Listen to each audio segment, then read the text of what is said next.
and messaging on hold. McClellan Sound, celebrating over 84 years. Good afternoon, everyone. I'd like to call the December 17th meeting of the Salina City Commission to order. Would the clerk please call the roll? Mayor Jennings. Here. Commissioner Angel. Here. Commissioner Crawford. Here. Commissioner Householder. Here. Commissioner Shirley. Here. Would those that are able please rise and join me for the Pledge of Allegiance in a moment of silence? Thank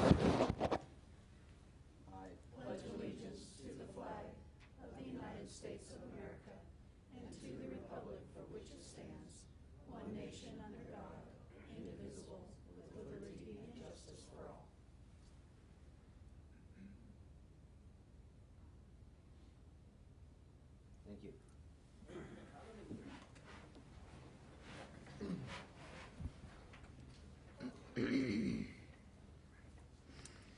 We start our meeting today with the Citizens Forum. This is a time for any citizen that has something they'd like to bring to the Commission to come forward, state their name and address. The item must not be a published part of today's agenda. Sir. Good afternoon, Commissioners. Ray Ruska, 235 North Santa Fe. Excuse my voice today. I'm kind of trying to get over a cold. I think it's been going around all over town. I had a comment I wanted to make about a concern I had about Access TV. Recently, Tracy Sin recorded a City Commission study session. Marcia Stevenson, Access TV, removed his privileges for 30 days to check out a camera as a volunteer because there was a complaint that Tracy was disruptive in the meeting. I personally attended this study session and saw no disruption. Commissioner Aaron Householder commented that Tracy did not cause any disruption also. Excuse me. My question is, why is Access TV turning away volunteers? Is this a personal problem or an administrative issue? Thank you. Thank you. Do we have any other citizens to come before the Commission? Seeing none, we'll move into awards and proclamations. Item 4.1, the month of December 2012 as National Drunk and Drug Driving Prevention Month in the City of Salina. Misty Lewis, Impact Coalition Coordinator with Central Kansas Foundation, will read the proclamation. Ma'am? Sure, we'll move these down. My name is Misty. It's nice to meet you.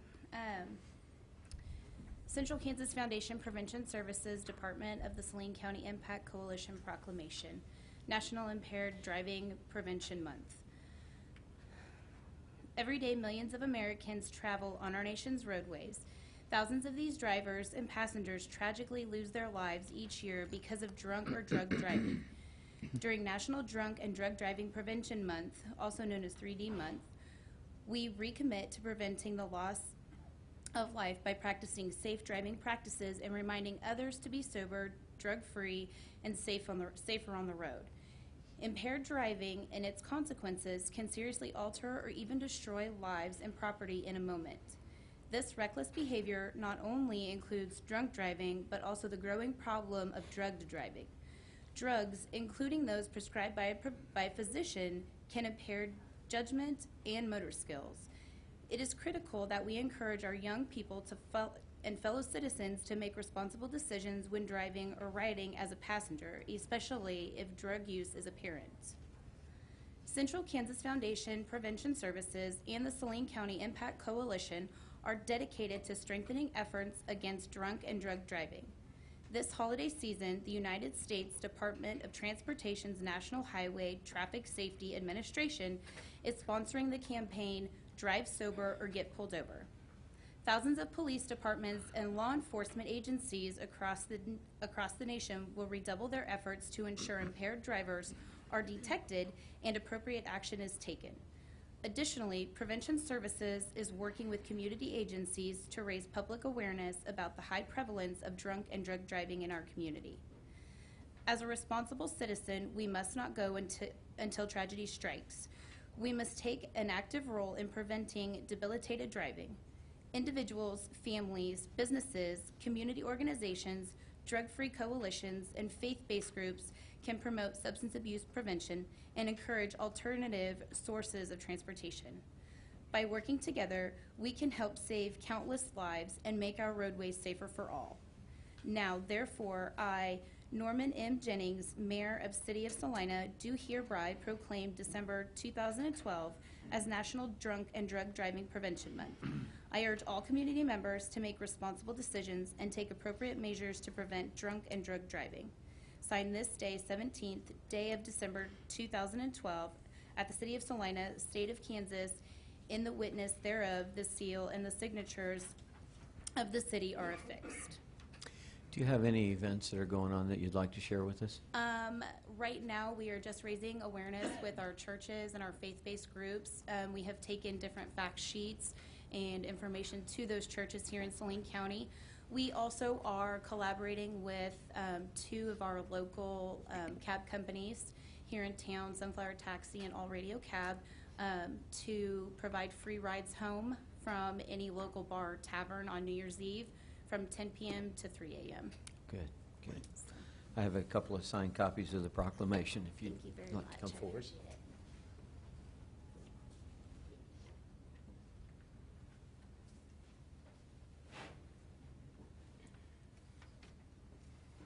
We have no other awards and proclamations. That'll move us into the public hearings and items scheduled for a certain time.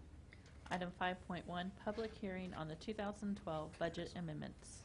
Mr. Franz?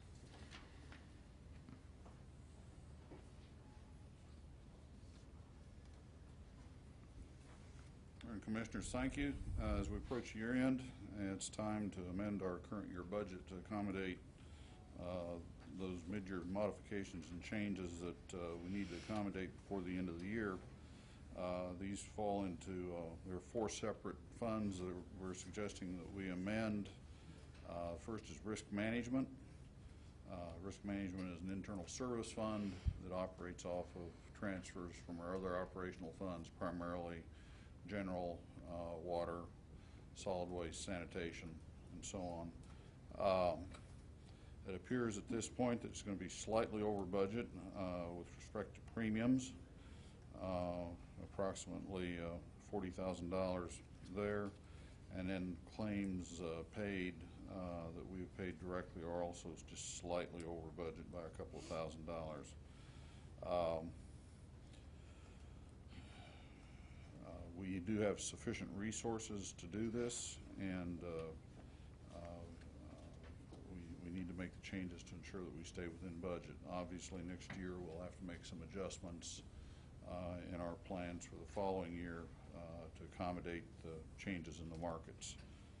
Solid Waste Fund, the amendment there is solely to authorize a transfer to the Solid Waste Capital Improvement Fund as we provided for, or as we planned for at mid-year. But the budget does have to be formally amended to be able to do that. We will be setting aside approximately $2,315,000 as a capital replacement reserve to accommodate equipment changes when that is necessary, and also to assist with construction including shells as is appropriate.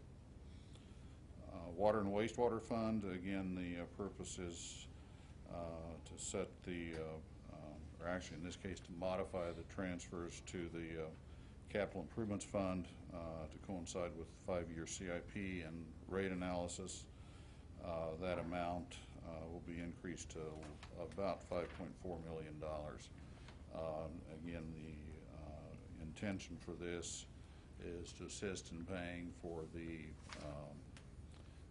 improvements to wastewater plant that are anticipated in 2016.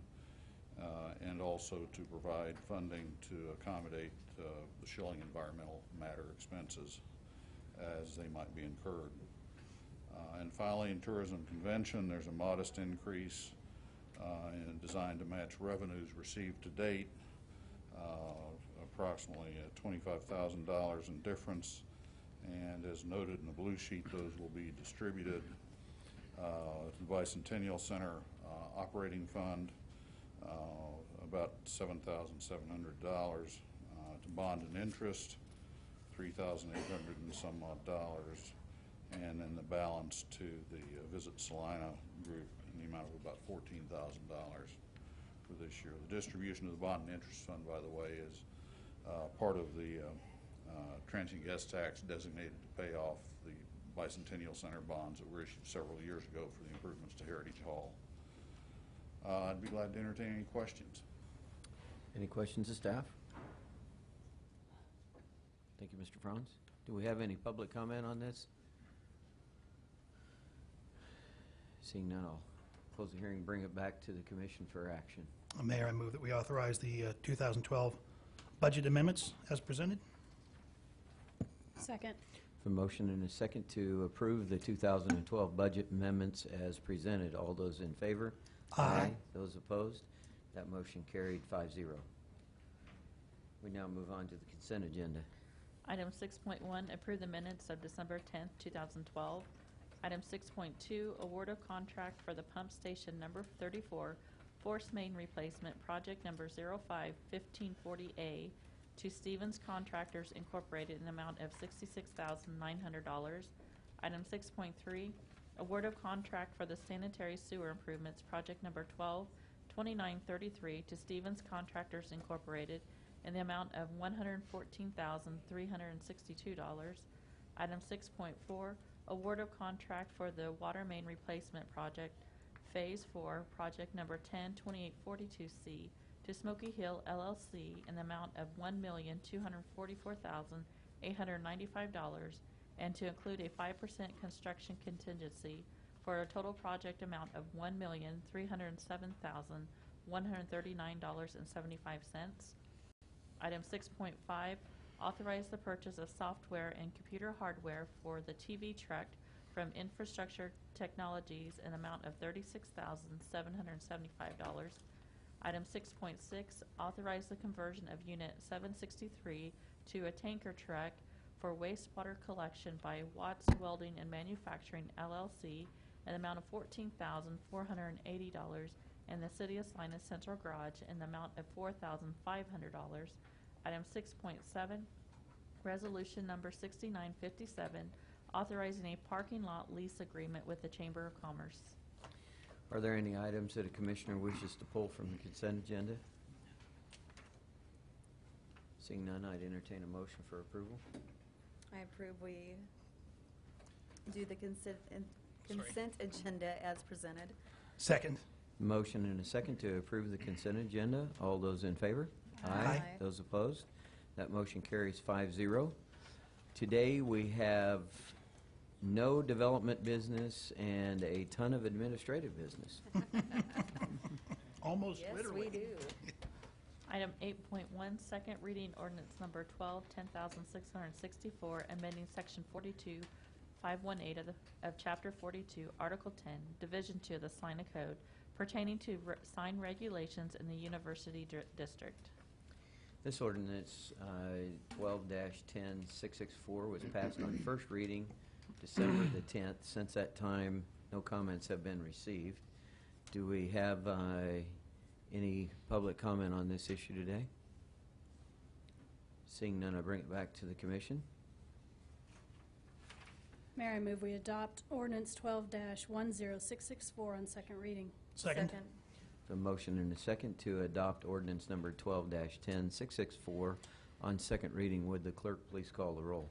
Commissioner Angel? Aye. Commissioner Crawford? Aye. Commissioner Householder? Aye. Commissioner Shirley? Aye. Mayor Jennings? Aye. The motion carries 5-0. Item 8.2, authorize an engineering agreement for the South Wellfield and Water Treatment Plant Development Study, project number 122946. Ms. Tasker. Thank you, Mayor and Commissioners. In February of 2010, the City Commission accepted the raw water supply study, and it's a healthy document, and I look at this on a regular basis. It's really the Bible for our water supply for the next 50 years, so very valuable document. And the purpose of the study was to evaluate the use of the city's two existing sources of supply, one being the Smoky Hill River and the other being the well fields that tap into the alluvial aquifer. And we wanted to identify and evaluate sustainable alternatives that would meet the city's needs for the next 50 years or through 2060. And we wanted to include drought conditions. And I would say that this study was really driven by the drought conditions that we saw in July of 2006 through the first half of 2007. As you may remember, in July of 2006, for lack of better words, the Smoky Hill River went dry. And half of our water supply comes from the Smoky Hill River, with the other half from the downtown well field. So it was a startling situation at that time.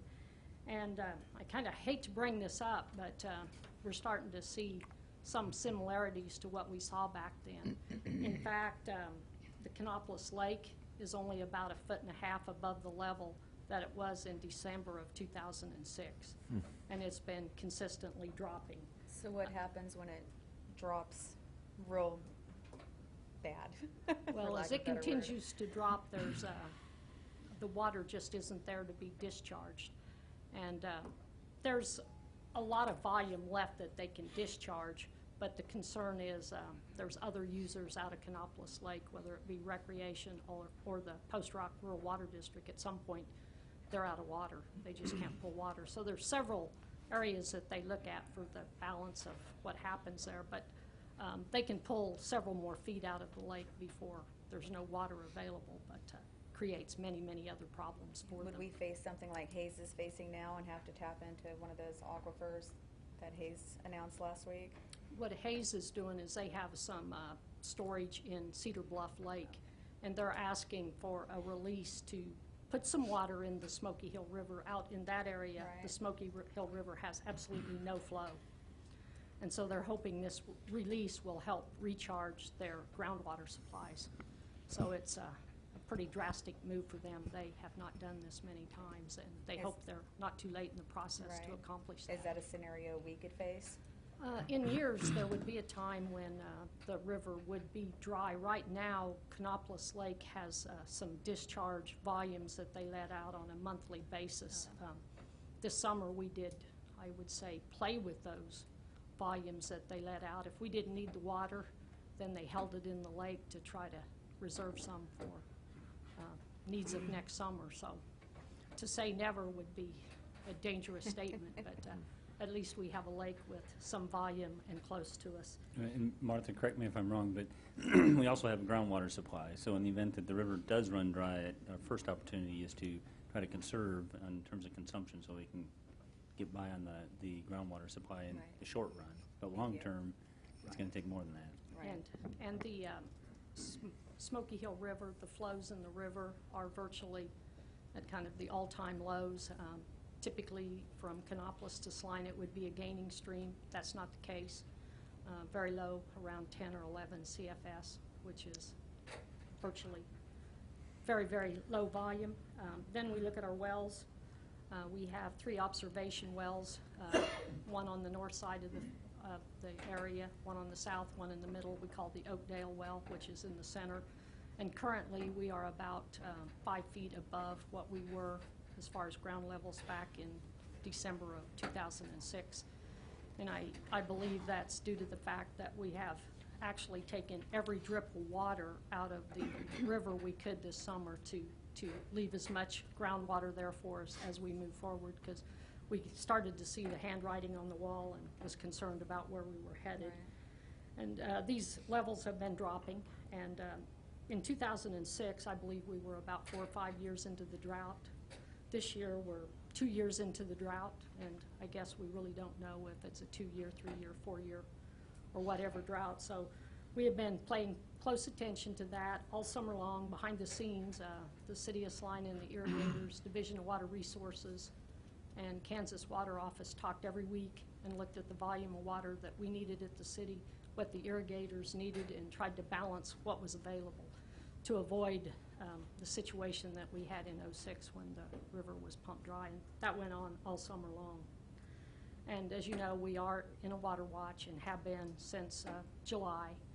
the issue of ramping that up to a warning or an emergency doesn't have a lot of benefit in the winter months because typically it restricts irrigation or totally bans irrigation. But as we move forward into next spring, we'll be keeping a close tab on that and keeping you informed as the conditions change. But we have been working on this for many years, and it looks like it was a good idea. It's coming in to be an important plan. So in the raw water supply study, it identified a capital improvement program that identified 5 phases. And it was broken down into 2 different terms, a short term and a long term. The short term included years 2009 through 2015. The first phase was the downtown well field improvements, which basically would take the well field from 10 million gallons a day to 13 million gallons a day. It has a price tag of roughly $4.3 million. And as Rod mentioned earlier, it's in the 2013 CIP as a project, and that is factored into our current water and sewer rates. And that project right now, we have completed the design. It's been submitted to the Division of Water Resources and KDHE. We've got approval from the Division of Water Resources. We're working with KDHE on some minor changes to the plans. Tend to bid that the spring of 2013 and have it completed in 2014. The phase 2, the south well field improvements, basically included construction of the 5 million gallons per day water treatment plant that could expand to 7.5 million gallons per day, replacement and rehabilitation of the existing wells and construction of new wells with a firm capacity of 5 million gallons per day, and additional raw water and finished pipelines, and also identifying available water rights. The expansion of the south well field and construction of that facility is definitely the next step in our drought plan.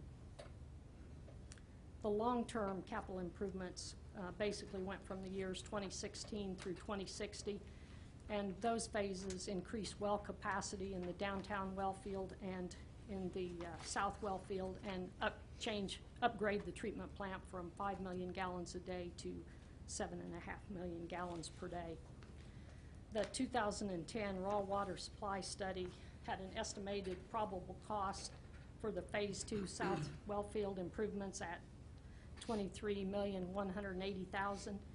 In that total, it included $180,000 for a feasibility study that's currently budgeted in the 2012 CIP, and also included design at $1,350,000, which is included as a 2015 project in the CIP.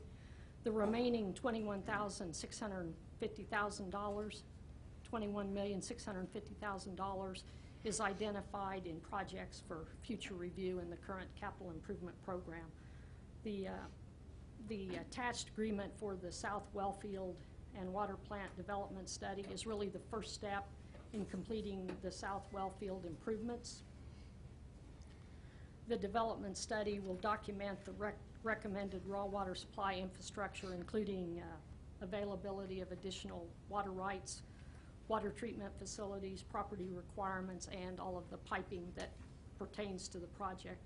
The report will include updated cost estimates for the water treatment plant and piping, schedule, and permit requirements and financing options. The consultant will complete this work by December of 2013.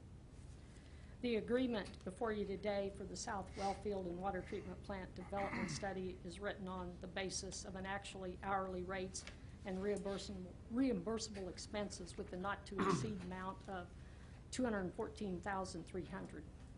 As mentioned, there was a budget allocation of $180,000 for the feasibility study.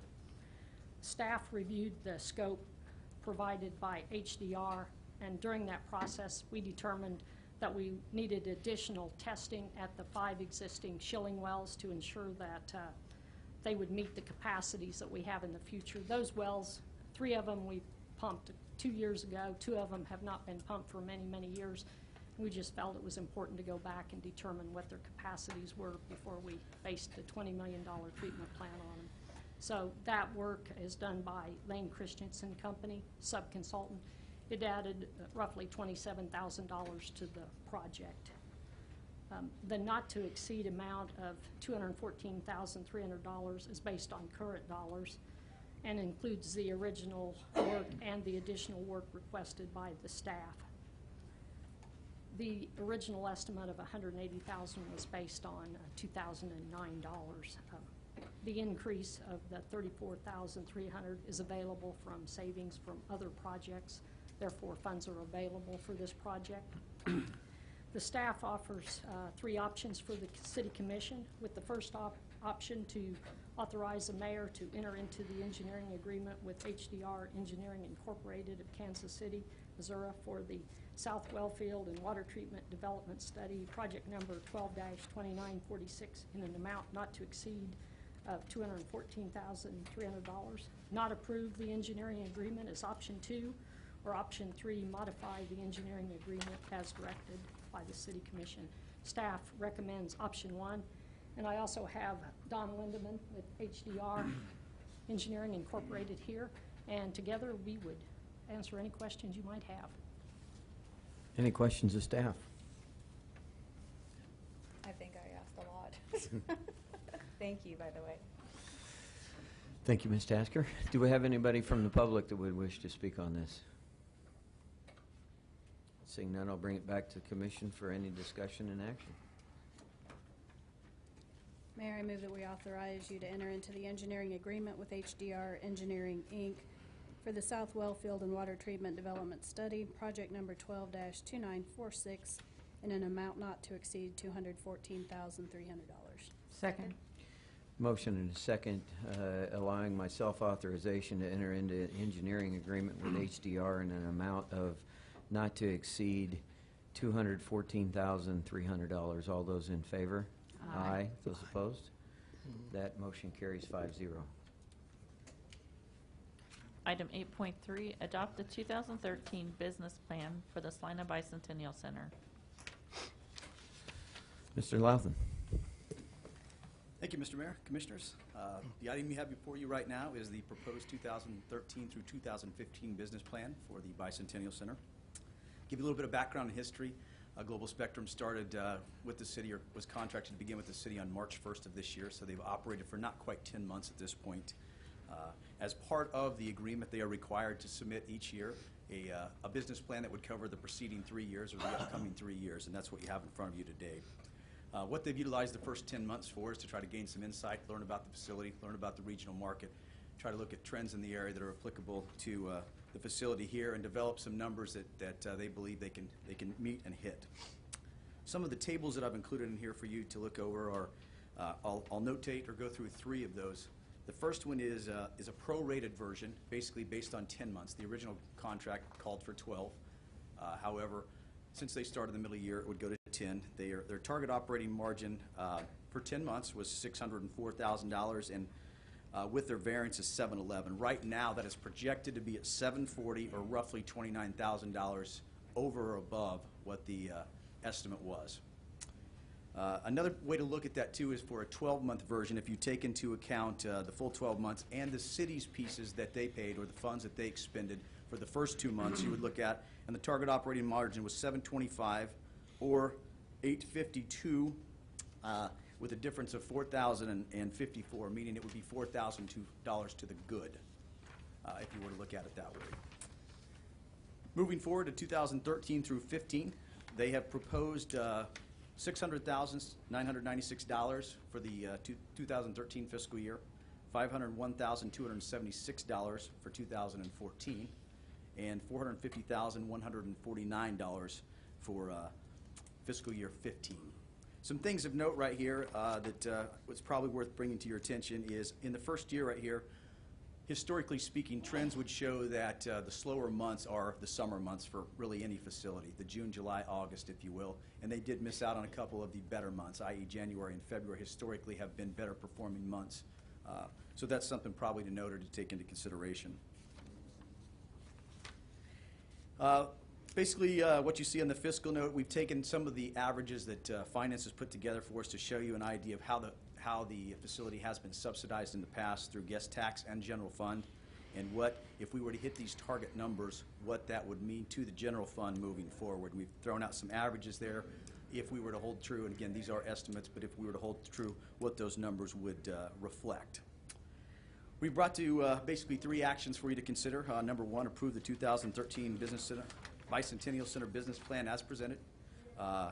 Reject the 2013 Bicentennial Center Business Plan and continue good faith discussions with Global Spectrum, or provide a different option or maybe a different solution for us to consider. At this time, we are recommending option 1, and I'll open it up for any questions. Any questions of staff? Mr. Laughlin, this general fund benefit compared to the average, is that just, so if we average X amount transferred for operations from our general fund, if these numbers hold true, we're talking in 2012, we would transfer $208,000 less than what we have on average in prior years? That's correct. 359, 471, and 533. That is correct. Through 2015. Okay, thanks. Any other questions of staff? Thank you, sir. Thanks. Do we have anybody here from the public that wishes to speak on this? Seeing none, I'd bring it back to the commission for further discussion and action.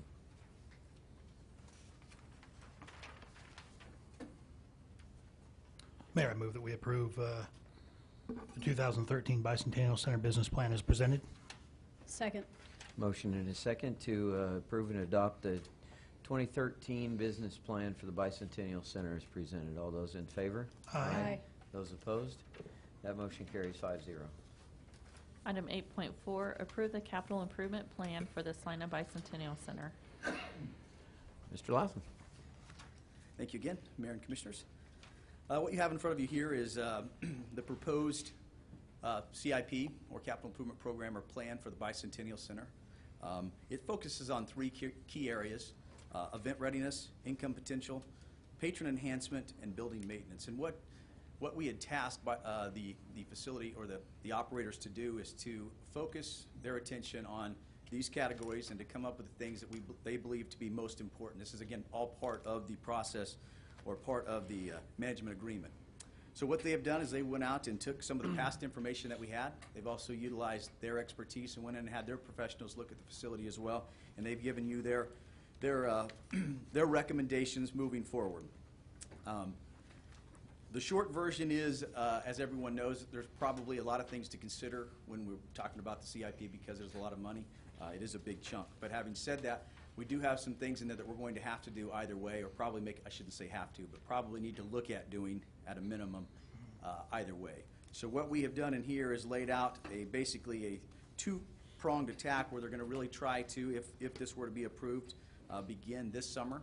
The summer of 2013, they would take advantage of the slow months to really try to get in there and begin, and the work would continue through 2014 and possibly even finish up in 2015. The total cost for this project is $8.7 million, $8.733230 to be precise.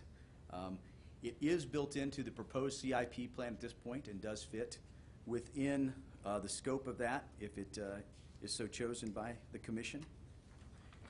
The line-by-line breakdown is listed as well in here, and I won't go through that and cover each one of them, but I would certainly, if you have certain questions, we have representatives here from the Bicentennial Center who can speak on it.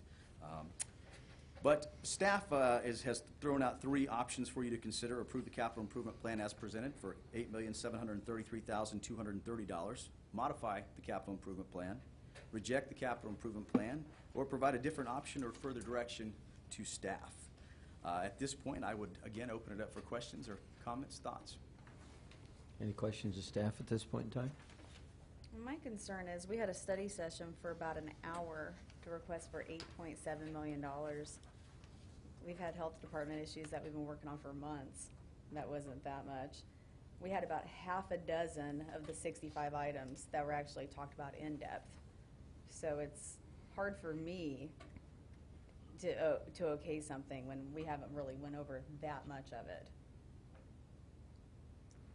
I mean, we have our landscaping and irrigation. We're for mulch vegetation and irrigation updates. We're in the middle of a drought. That's for $50,000. You know, your kitchen upgrade you have listed for $400,000. I've worked out of that kitchen at several occasions, catering And it's actually one of the nicer kitchens I've worked out of. So the $400,000 on that concerned me. Some of the office equipment, office furnishing. You know, I know the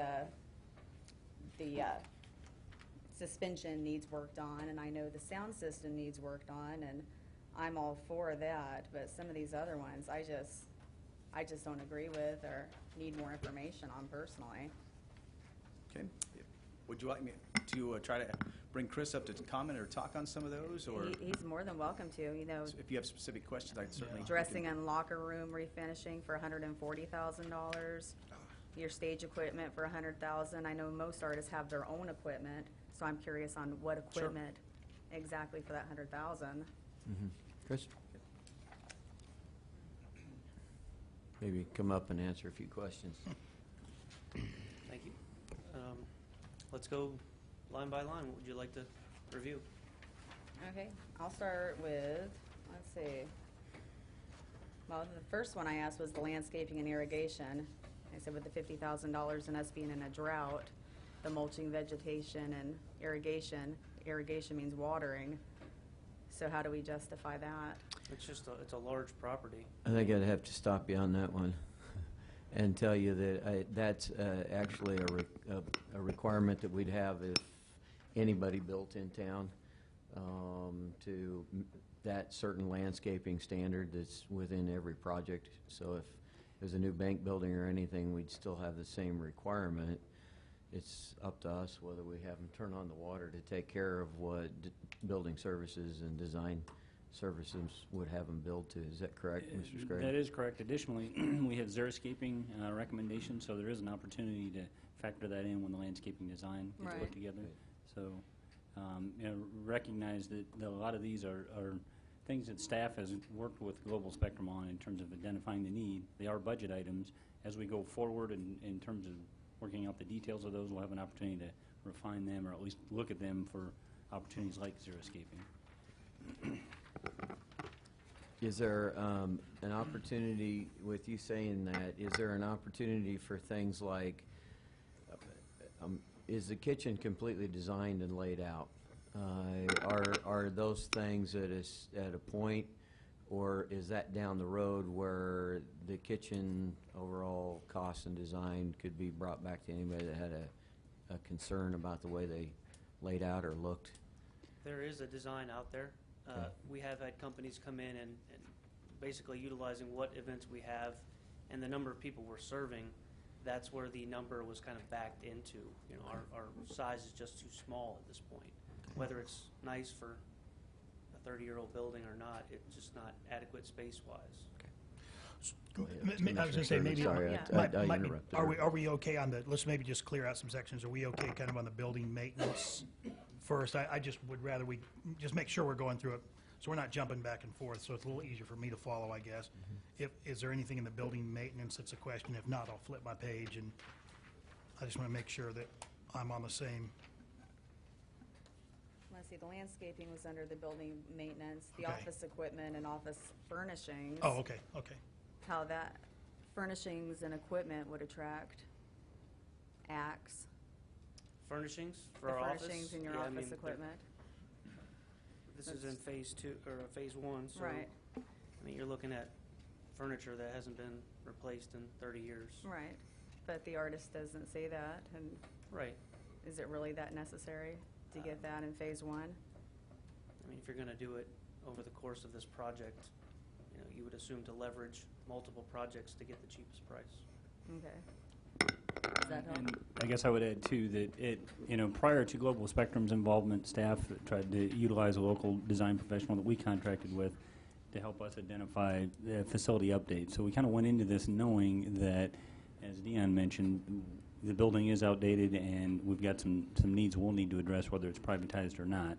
So part of the question now becomes, they've actually pared that back from the original design and cost estimates that were prepared. So part of it becomes, is this a legitimate investment in the facility, recognizing that it's 30 years old, recognizing that some of Right. this equipment, while it may not be something that the event entertainment utilizes, it does impact how we show to events we're trying to book and people we're Right. trying to deal with. Well, and then if you're meeting with convention folks, do they come in and meet with you and see the office and see Absolutely. how it's all set up? Yeah.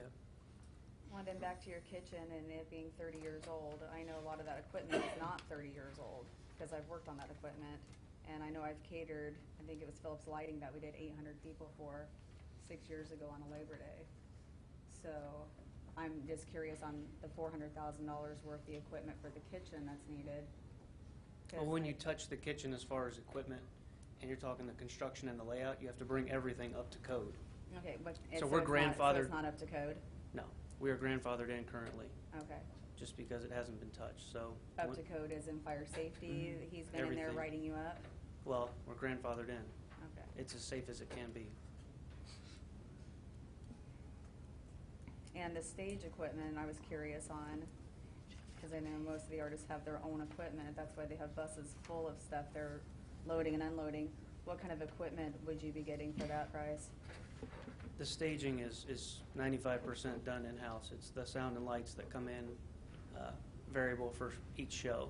So when you're talking a 60 by 40 stage is what your basic setup is for an artist. Those items with the stairs, the stage skirting, the handrail so you don't fall off the sides of the Right. stage. That's what's in that number. Okay. And that's been quoted. So again, you're talking stage equipment versus equipment. Yes. I mean, you're talking just pure staging, which could be used for wedding shows, Everything. Methodist conferences, Yeah. everything else. Yeah, this Yeah. isn't sound or We're electronics. not recommending any theatrical sound, lights, trussing, anything like that, because we know that changes every few years per show coming in, and they usually bring that. And the sign you want to put on Midway in Ohio, is there no houses at all right there on Midway in Ohio? There are. Are we buying those houses? It is in the assessment that we are acquiring those and widening the street. Okay, I don't think that was brought up in the study session, Yeah. that we were buying those. Well, I don't think that's been determined that we were buying them. There was just an estimate included that had, if we had to go in and look at purchasing, that was an option there to look at. So we wanted included that number, so if that's something that was determined was necessary down the road, we had included that price in there. If that's something we so determined that was necessary. Right. And once again, that's an example of an item that, as we know more and as we progress, is going to come back to you. This is intended to be a capital improvement authorization so that we have enough to go forward with the overall plan, and some of those details will come back to you for Right. ratification.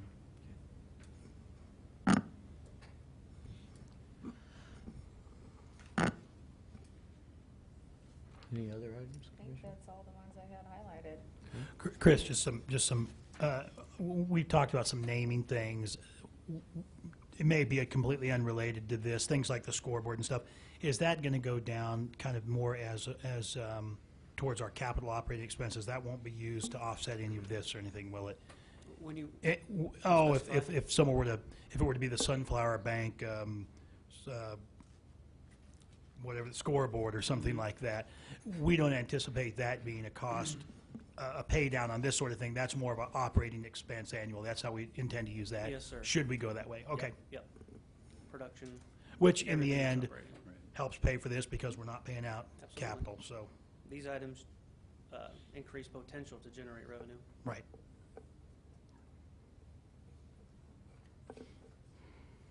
Any other questions of Chris? Well, I was ready to agree to a new sound system in the arena. I know that's needed, or that's what's talked about, and new rigging to bring in new shows, but I'm not ready to approve 8.7 million this time, so, Do you have a question? no. for a minute? Do I have any Okay. questions? Yeah, no, no. I thought we were, I was like the other commissioner, I thought we were going to visit with, about it a little bit Yeah, longer. we are.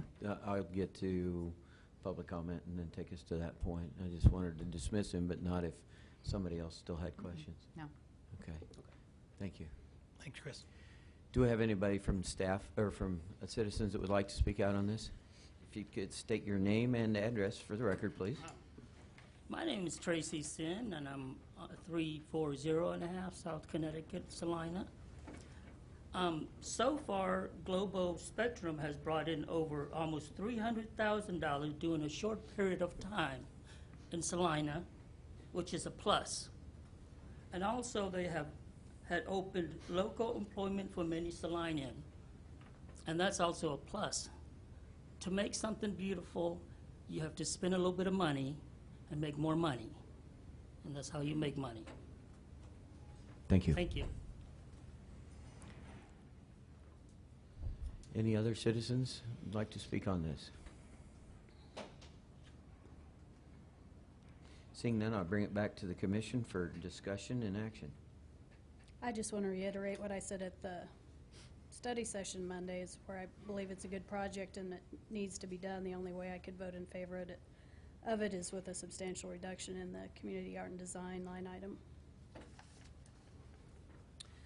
I think I'd like to offer, again, kind of what I discussed in the study session, is that in the 3.5+ years on commission, this was one of the items that we discussed day one forward, and we had no business plan even when it was city-run, and developed a business plan before Global Spectrum, and they came in and presented a plan that was even yet again better. And we've deferred a lot of these maintenance items that I think everybody agrees upon.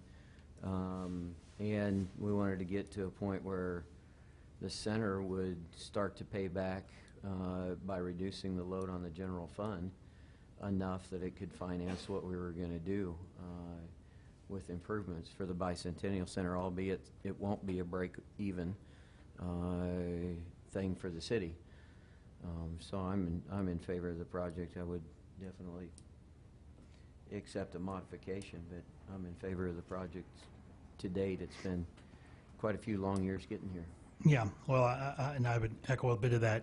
I know it's been identified long before we were on the commission, and I do definitely appreciate the other commissioners' concern over expenses and making sure that we can justify what's there. I think that the company's done a really good job of not asking for, I think I said before in the study session, there isn't a lot of fluff here. I mean, loading dock levelers and event folding chair replacement, these aren't exciting items. These are necessary items. So I'm definitely in favor of moving this forward, and I think the fact that we can pay for it off the money that Global Spectrum is saving us, it's another one of these. We've been lucky maybe twice this year that we've got two major improvements that really in the end, if things go as planned, really won't cost the citizens really that much money. I mean, you see the big $8.7 million, but it's really not going to cost us that. So, and you mentioned the same thing. People who are expecting to see all of a sudden the Bicentennial Center making money, that'll never happen. That will never reach $0. But it does bring money into the community. You know, you have a sporting event, you got 6,000, 7,000 people in town for 3 or 4 days. That's a lot of hotel and restaurants, and that's where we make our money. It's really being made for the citizens. So, I believe we need the updates and the maintenance issues that need addressed immediately, but $8.7 million in these economic times, and we're facing state budget cuts in 2013. In my opinion, it's fiscally irresponsible right now.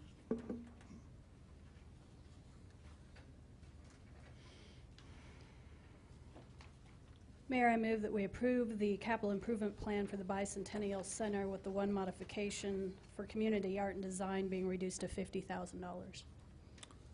second.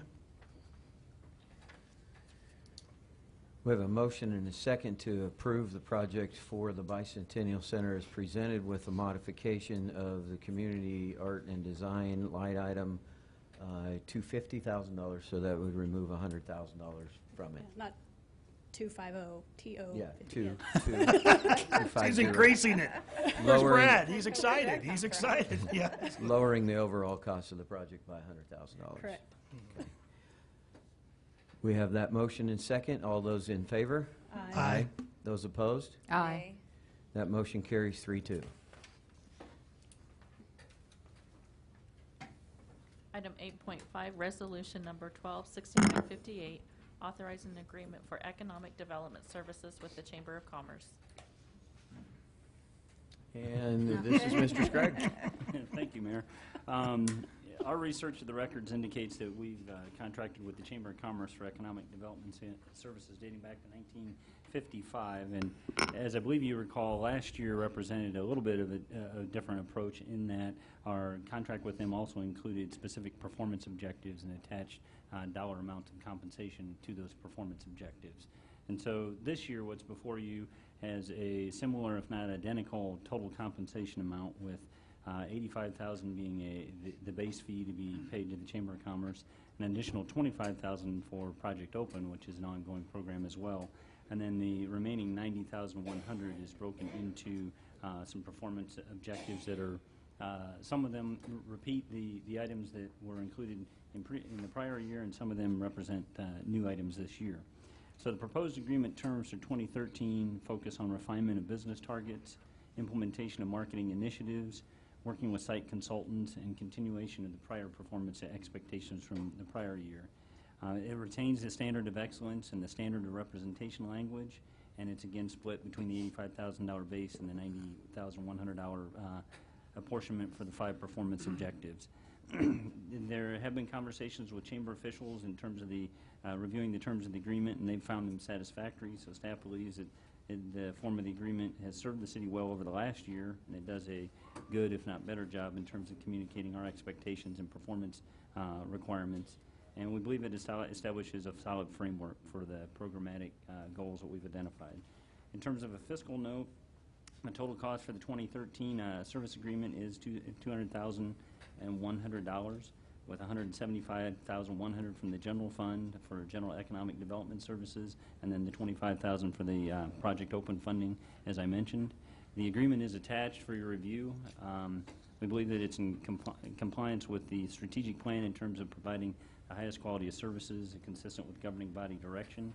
And we've identified 3 options for your consideration. One would be to approve Resolution 126958, which authorizes the mayor to enter into the agreement. The second alternative would be to approve the resolution with the modifications by the City Commission and consented to by the Chamber of Commerce. And the third alternative would be to not approve the resolution at this time, which would leave us without an agreement or the need to renegotiate an agreement. Staff recommends alternative 1, and I believe Dennis Lauber's here as well. We'd be happy to answer any questions that you might have. Is there any questions of staff for Mr. Lauber? Were there any major changes to the contract terms from last year to this year? Other than the modified performance objectives, which are really trying to build upon the progress we've made this year, okay. It's very similar to last year. Any other questions? Do I have anybody here from the public that would wish to speak on this? Seeing none, I bring it back to the commission for discussion and action. Mayor, I move we approve resolution number 126958, authorizing an agreement for economic development services with the Chamber of Commerce. Second. A motion and a second to approve resolution number 12-6958. All in favor? Aye. Those opposed? That motion carries 5-0.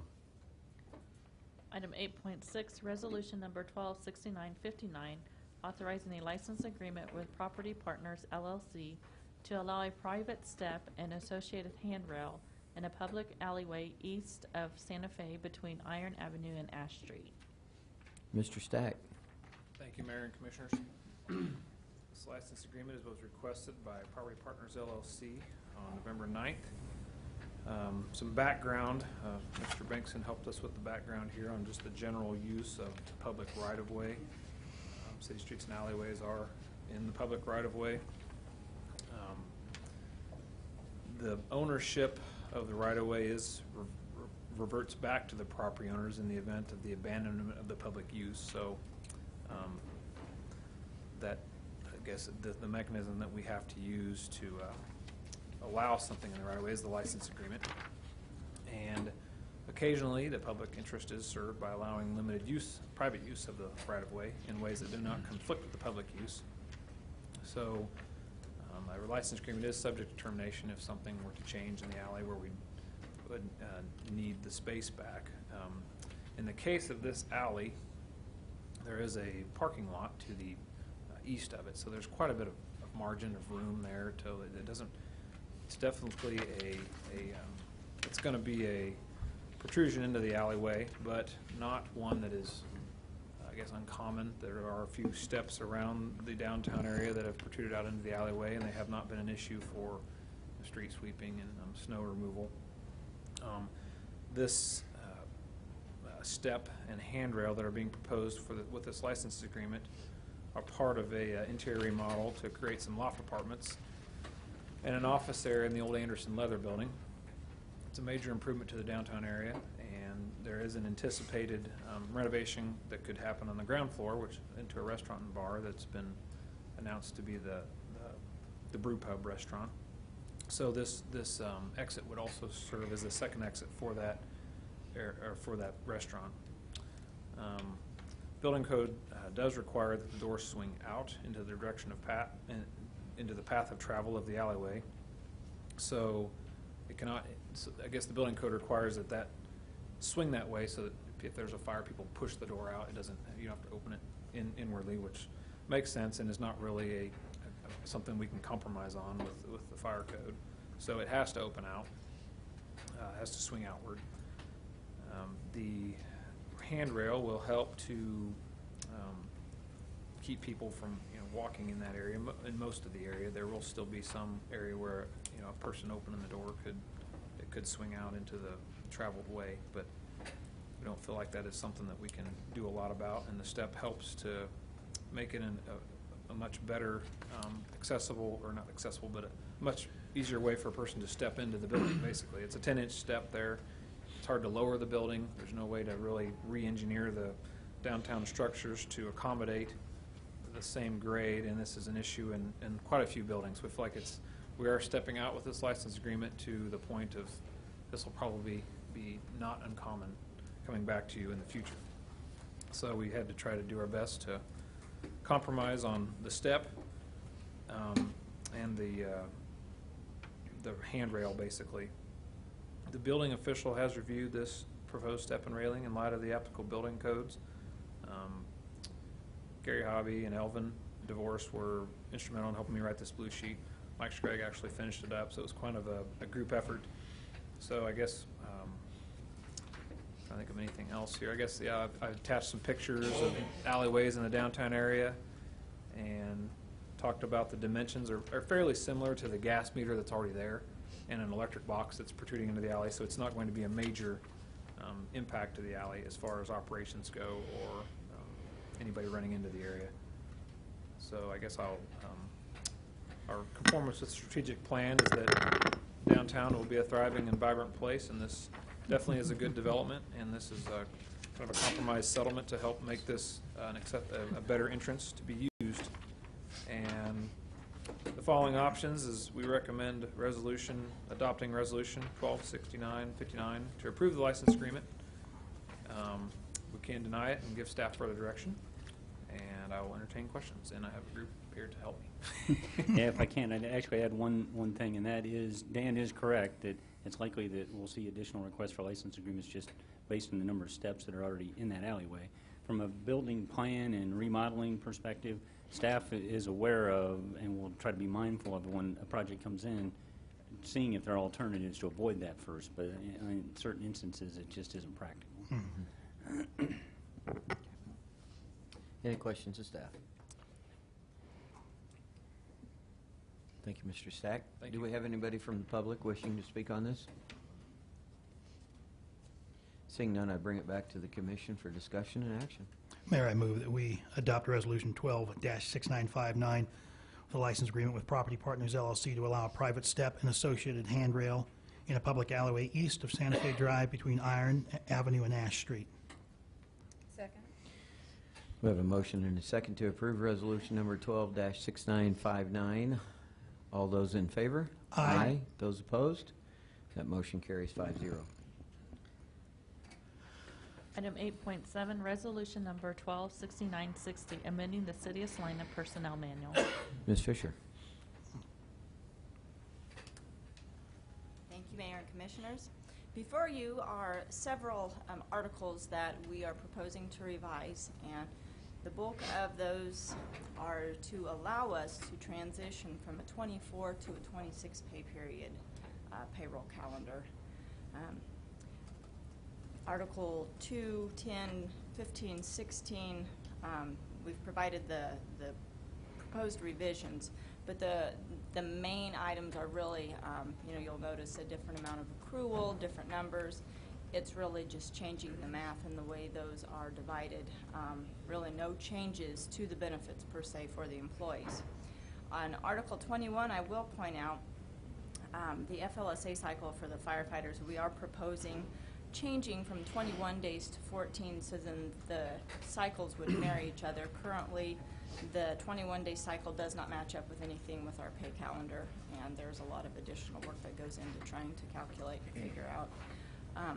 In order to do that, in the event that the other revisions are accepted, we do note that the best, at least at this point that we've come up with, the best way to make that happen would be for us to technically transition from a 21-day to a 19-day to a 14-day, just so there's not a lot of additional manual calculations and we can let the computer system do what it can do for us. A lot less physical manual labor, or the actual less manual calculations and less room for error that way. Let's see, anything else on those areas? I think that pretty well summarizes it. Two articles were kind of referenced without any proposals given, and it's just guidance is needed as far as what to do with Articles 4 and 5, the equal opportunity and the sexual and other workplace harassment policies. These were revised last July when the amendment was made to Chapter 13. So at this point, we would just seek some guidance on if those should be left alone or if we want to revise those as well. I guess, and with that, I'd be happy to answer any questions that you may have. Any questions of Ms. Fisher? Thank you, ma'am. Do we have anybody from the public that would wish to speak on this? Seeing none, I bring it back to the commission for discussion and action. Mayor, I move that we adopt resolution number 12-6960 and approve the proposed changes for the personnel manual.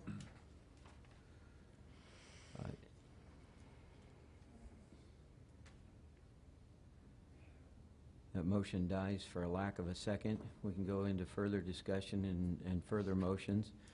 The Article 4 and Article 5 that are brought in front of us do, on the surface, oppose the vote of the people on the issue, but in a greater extent, the way they currently exist in our handbook, they represent something that's unenforceable. I think we would be the body as the employer that would hear a complaint against us without the recourse of being able to take it to the state. Is that correct, Ms. Fisher? I'm kind of or maybe I should ask Mr. Bingston.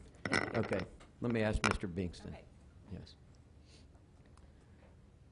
I'm just really asking about the enforceability because I don't want something that is not enforceable when we get complaints and we're not able to follow through with it. Right. Can you also address if there's a jurisdictional issue based on number of employees?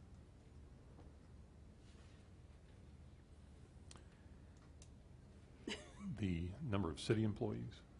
Doesn't the city only have jurisdiction to enforce cases where we're talking about an employer with fewer than 4 employees? Isn't that the only type of employers covered by our ordinance, or not? No, Okay. no, that would not be the case. The dilemma that you're speaking to, and I believe the question relates to, is that circumstance where we could potentially be, through our local Human Relations Department and Human Relations Commission, being expected to enforce an action against the city as an organization. And that is currently not what we do. Any of those cases are deferred to the state through their system, the Kansas Civil Rights Commission, and that works ordinarily. But to my knowledge, we would not expect them to accept a case of that nature because of the uniqueness of the local requirement compared to the state law that they would be accustomed to enforcing. So yes, that would seem to be problematic.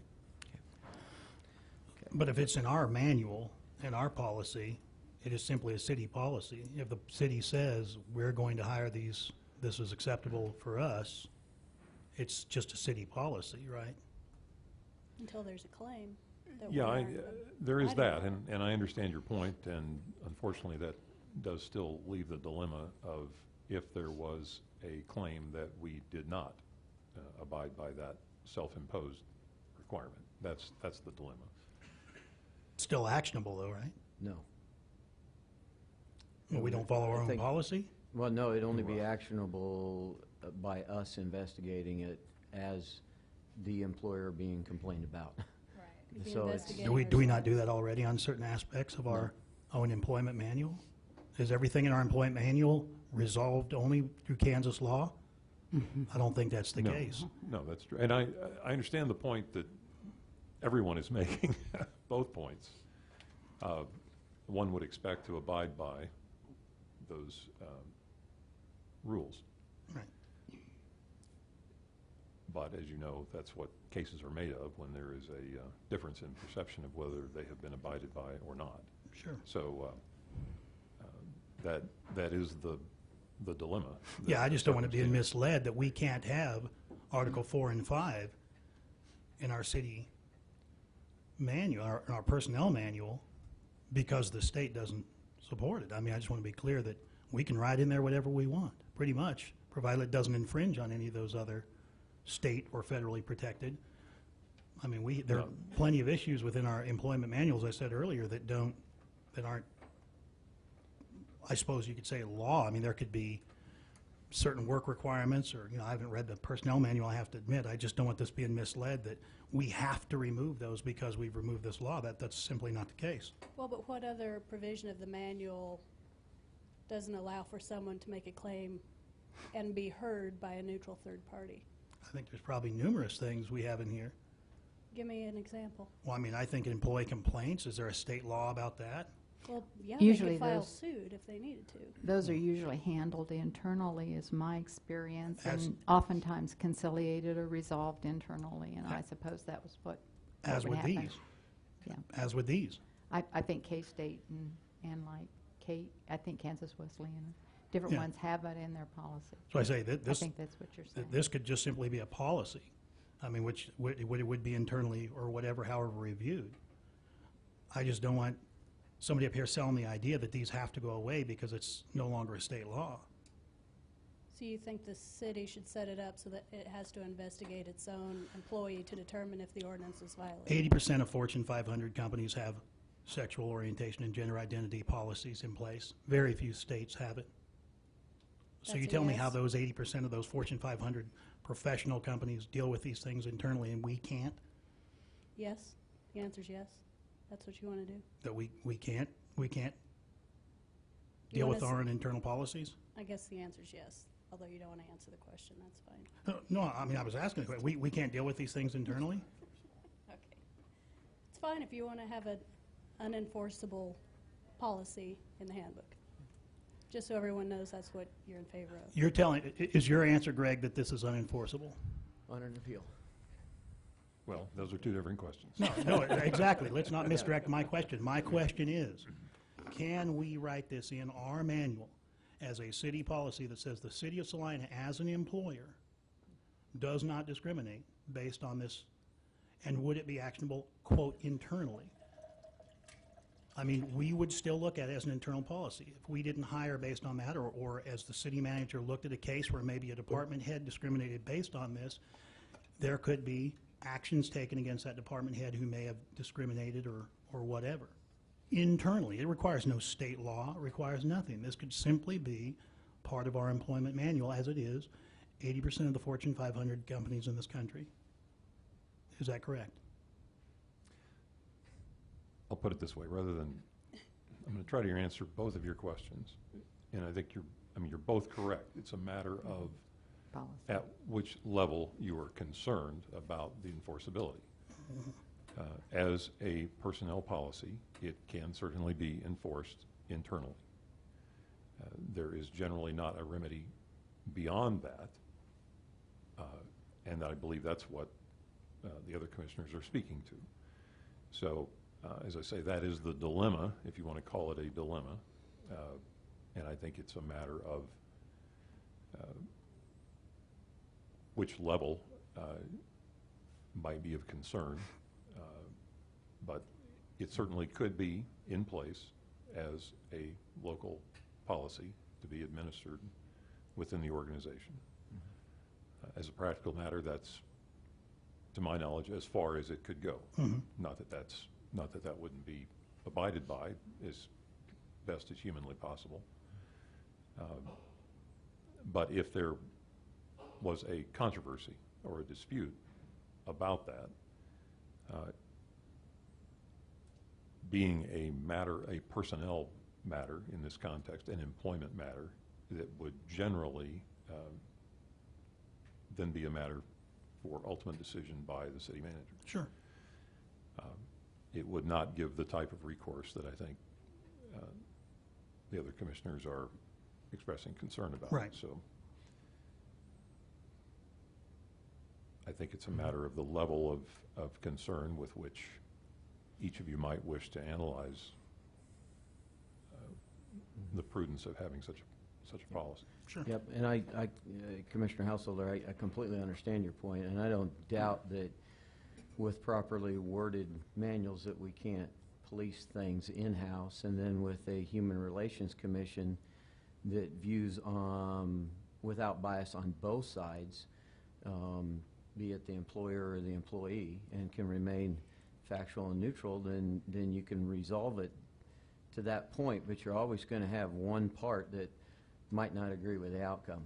And then my mind of concern is then there's no recourse, and such the backbone of our legal and judicial system in the country is being able to appeal beyond one primary ruling body, and that is my great concern is to this. And if it isn't yours, I can understand that, but that's where I see that it's not enforceable past the first brushstroke in house. Well, I mean, I think we have many, like I said, things within, I suppose, even our own employees, if they feel wrongfully terminated, what's the extent of their ability to push the case? I mean, what's sort of our policy in that? Well, they ultimately have recourse of district court as a... Well, I mean, remedy. these people could attempt to take those cases even though they wouldn't have any luck, as we know, due to state law. But, I mean, you feel like there's one more level they could take it? The people that would be protected The by wrongfully Article 4 terminated. and 5, you mean? Yeah, the wrongfully terminated ones, that they have that extra level of... Yeah. I don't know if you have a thought. If you're wrongfully terminated and the employer's violated state law or federal law, you can file suit in state court or federal court. Under Article 4 and 5, there's no state or federal protection, so Right. those folks couldn't go to state Right, court or absolutely. federal. I'm saying that you're assuming that the boss, so to speak, wrongfully terminated them. If they didn't, I suppose that person would still have the ability to try and seek that in court. It may not have much results, but they would have the ability to do it, whereas the people in 4 and 5 wouldn't. It's really more about a statement of the city of Salina than it is, I'm not getting into legalities. I'm more saying, are we ready to stand up here and go ahead just because that isn't, are we ready to say that even though the federal government and the U.S. military feels it's okay to have sexual orientation and gender identity, the city of Salina, Kansas doesn't. I just want to make sure that all the commissioners who are voting to have that removed are well aware that that's exactly what they're saying. I'm well aware of what the public vote told us the city of Salina wanted to have and didn't want to have. And if you know, in the 5 months that the ordinance was modified, how many claims were made under the LGBT protections? Through the city of Salina. Right. Through the city of Salina? Right. I'm aware of none. Were any claims made against any employer with the Salina Human Rights Commission? Under Gene is these not here to new answer that, but I'm not protections? aware that any were made Right. So rather than err on the side of being an equal opportunity community, and a community that embraces all kinds of people, even though there's been no lawsuits, No, let's err I on the think, I side think of, we are that type of community. let's err on the side that to remove it. Okay, I'm just, like I said, I just want the other commissioners to be aware that what they're voting on by removing that. And I think our prior votes by the commission clearly stated, not only within the commission, but to the general public, as to where each commissioner stood on that greater issue as a whole. What I see in front of me today is an administrative action on the enforcement of that. And that's where I stand on it. My voting record is a matter of public on where I stood at the greater issue. Anybody can go back for any one of the three commissioners, and that stands. No citizens' record stands, but the record of the five of us on how we viewed that stands. Right. This doesn't serve just to reaffirm that. This serves as a responsible part of our governing duty. Yeah, it's more than administrative. I think It says I more would than like that. to. I think I would like to call the question on this so that we can move on, unless there's further actual legal or administrative questions on this. Well, there's other articles here we're talking about too and voting on, I think Article 2 and 3, or Article 10 and 15, and so it seems to me like there should be some separation. Yeah, and I think what staff would be looking for would be a motion that would state on what to do with Articles 4 and 5 clearly, so that they were either spoken of as being included as they were modified in July, or being removed and changed back to the way that they were in the personnel manual previously.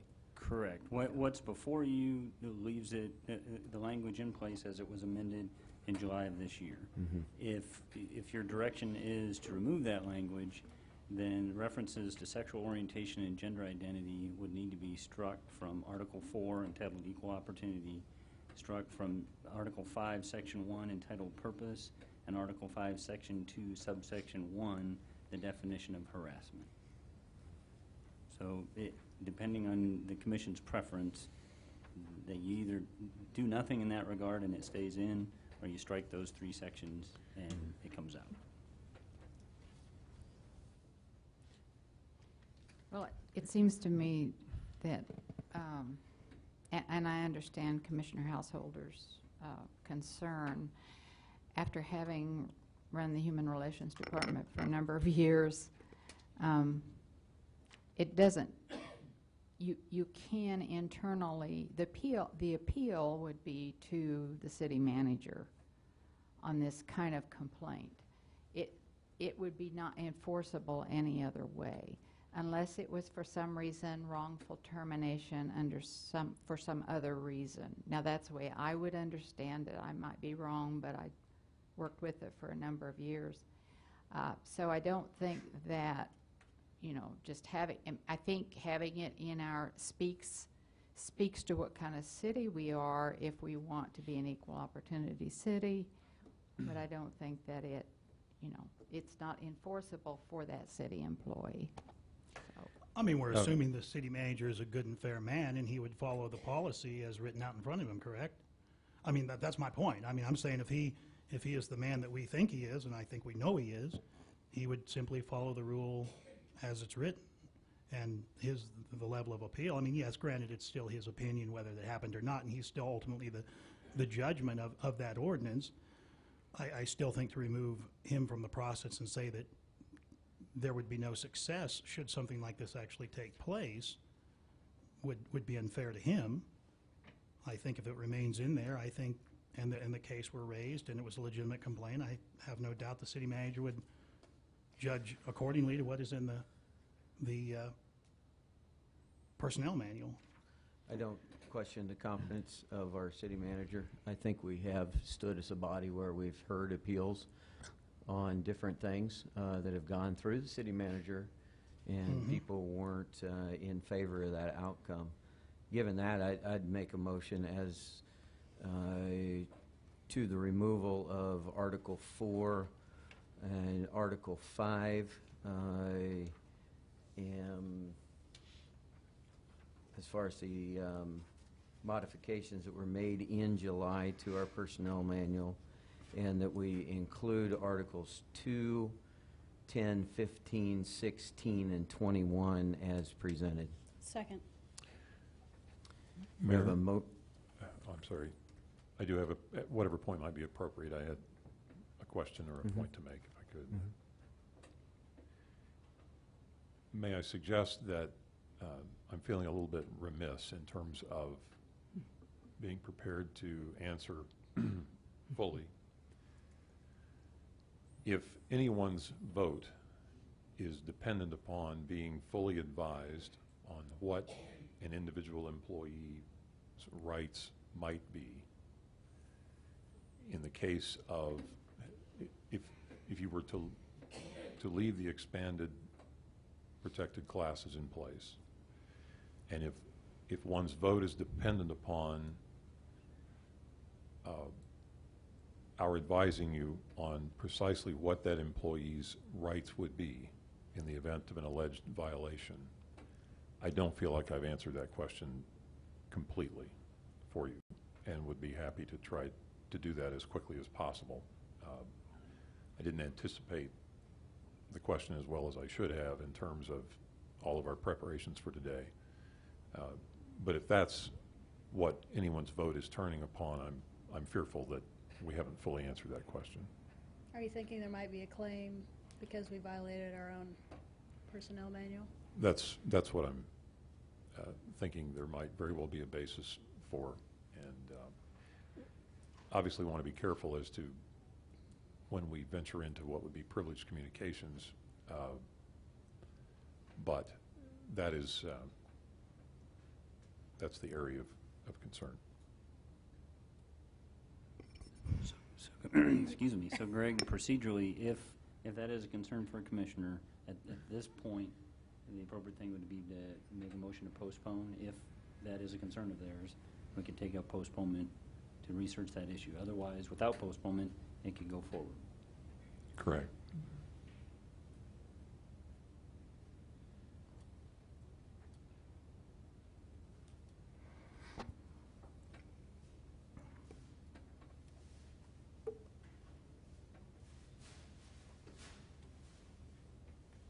With the amendment appealed, though, don't we have to take it out since the amendment was appealed?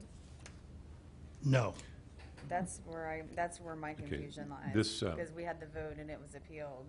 I mean, Right. I'm sorry, yeah, repealed. The appeal So- applies to it as a city ordinance. We are talking about our own city personnel Just- manual. Okay. Again, they would have, what we were discussing, and I think Greg wants to maybe go in further, is they wouldn't necessarily have a legal right to go out and say, sue the city, but as an employee of the city, should they be either one of these protected classes, and they felt that they were wrongfully, something has happened to them, correct me if I'm wrong here, something has happened incorrect to them at work, a supervisor, didn't promote them because, or they felt the traditional protected classes, they could then go in and, I don't know what the procedures are, if it goes straight to Jason, or if there's a process first. I don't even know if it goes through the Human Relations Commission at that point. It doesn't. It would just maybe be an appeal process to Jason, and that would be it. It's just saying that the city itself as an employer still feels like that this needs to be a protected class. Again, they may not have a right to legally go out and sue the city based on state law, but the city is still stating that, hey, we're an equal opportunity employer, we feel these are still important, and they still would have some degree of complaint, I guess, to the city manager's level, I guess. At that point, if the city manager felt it didn't happen, it would die at that point, I assume, and Yes, administratively, all roads lead to the city manager's office as a matter of statute. We do have a disciplinary review panel that would address matters related to existing employees. It is inherently advisory because of the statutory structure under the city manager form of government.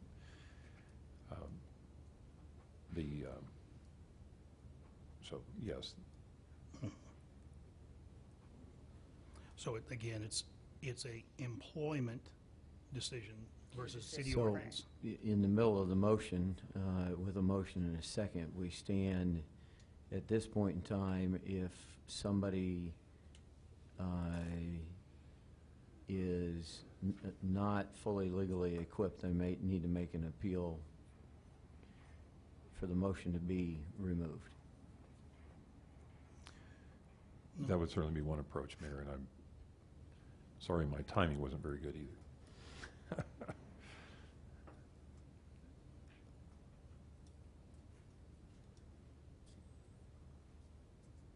I'm fine with my knowledge.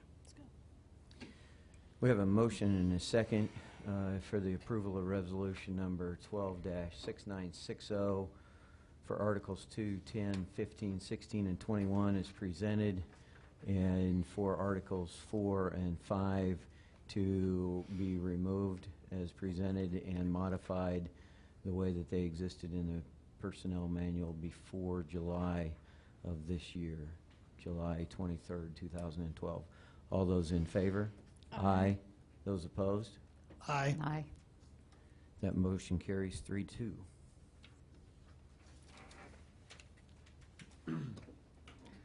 Item 8.8, award of contract for the demolition of 6 single-family structures. Mr. Hobby. Thank you, Mr. Mayor. Mayor and Commissioners, we have before you today a request to reward the bid of demolition of 6 single-family structures and their accessory buildings.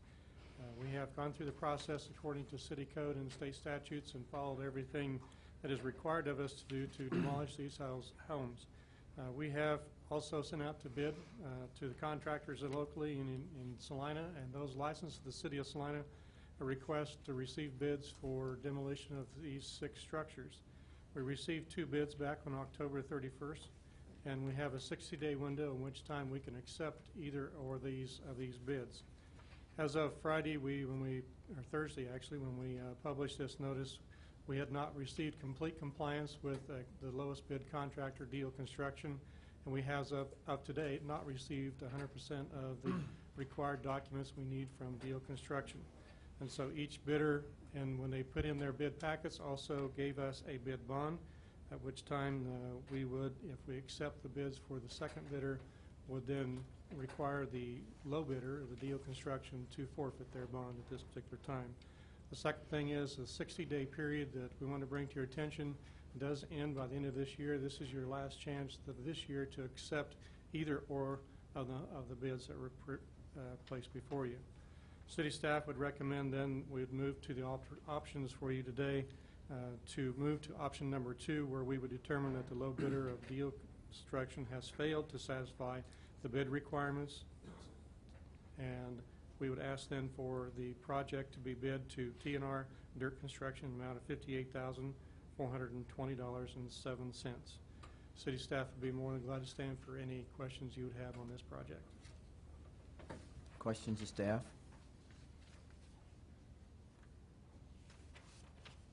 Any comment from the public? Seeing none, I bring it back to the commission for further discussion and action. Mayor, I move that the commission determine that the low bidder, Deal Construction, has failed to satisfy the bid requirements and disqualify them from consideration, and award the bid for project number DS-12-1 for demolition of 6 single-family structures and their accessory buildings to TNR Dirt Construction in the amount of $58,420.07, subject to completion of all contract requirements included in the bidding contracts. Second. Motion and a second to determine that low bidder Deal Construction has failed to satisfy the bid requirements and award this project to TNR Dirt Construction in the amount of $58,420.07. All those in favor? Aye. Those opposed? That motion carries 5-0.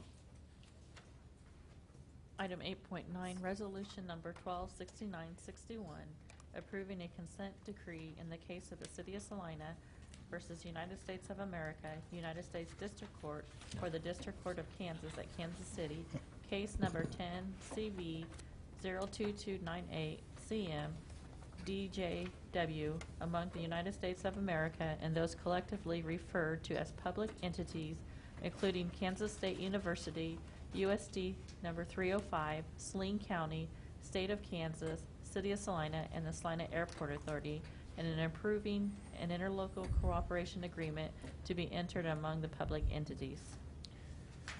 Mr. Binkson. Any questions? I move that we adopt. Wow. Never been in that position Is that before. for real?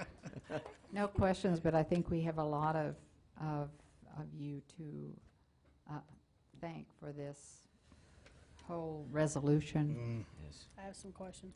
Yeah. Oh, no. Well, the reason I started that way, I do want to be sure that there's a lot of material here, and I do want to Yeah. be sure that we emphasize whatever it is you would like to talk about the most.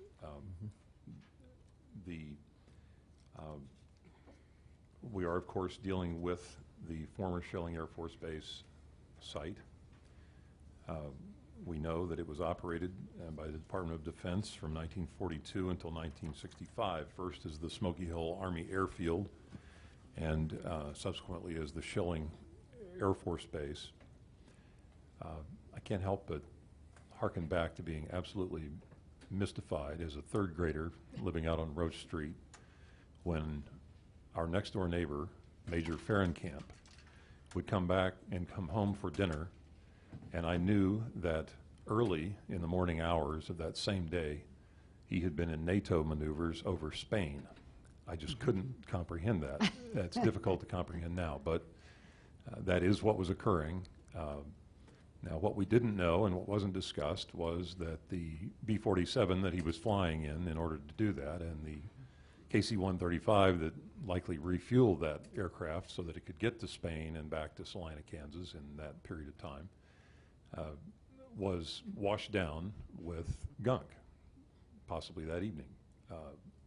The TCE compound that, when on those wash racks, was simply washed into open ditches, created the situation, the dilemma that we've been dealing with so long, and now have what I think is a historically significant event for us as a community to be very pleased with. The prospect of actually taking this from all of the discussion and analysis that has occurred to actually the step of a plan, the actual plan for the remediation of that soil and groundwater contamination. Not just analysis, but a plan, much like you might design a building. The technical, very technical plan, if you can, that's difficult for me to comprehend, what it takes to identify the work that must be done when so much of it is underground and so much of it is difficult to ascertain, other than by fortunately, the very high level of technical equipment that is used now in order to do that. I'm glad there are those that, while geology always sounded a little boring to me as an undergrad, those folks knew what they were doing, because it is so very crucial to our ability to now design the work plan, and the estimated cost that this step makes possible, to see the reality and the prospect of the reality of the true cleanup of that contamination come to fruition. I will say, too, that along the line of what Commissioner Crawford just spoke of, I mentioned there in the blue sheet that it is the responsibility of the United States Army Corps of Engineers to investigate environmental contamination at all formerly used defense sites. We were in that group. There are literally hundreds of them all over the country. We found ourselves subject to annual appropriations, that process that the Corps of Engineers had to go through, the process that we had to go through to try to influence that annual appropriation process, and the very frustrating process that was for all concerned. It takes us to the step, which obviously wasn't taken lightly, should never be taken lightly, the prospect of actually having to sue the United States of America. We knew that that was going to come at some point in time. The United States government had made it clear that whatever they might have had to do over time, we could be sure that that would be, the end of that tunnel was a suit by the United States of America to recover against the local entities, the local property owners,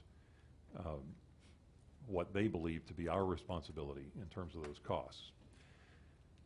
Fortunately, and largely due to the fortitude of bodies such as yourself, your predecessors, and those, the Board of Regents, the USD 305's Board of Education, and the Salina Airport Authority's Board of Directors, made possible a very unique situation, and that has been that unified effort. And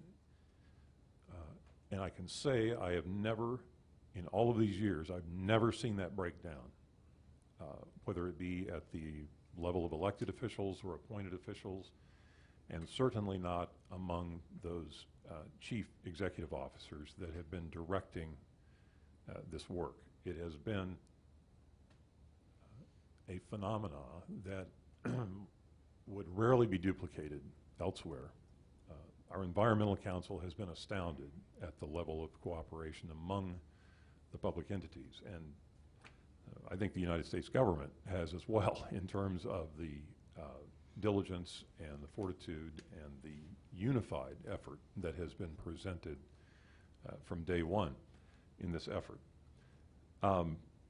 That led to the determination that it would be necessary to actually file suit in order to address the problem in a way that it could be funded to really do something, to get out of this annual appropriation cycle and to get in a situation where there was a determination of what it was going to take.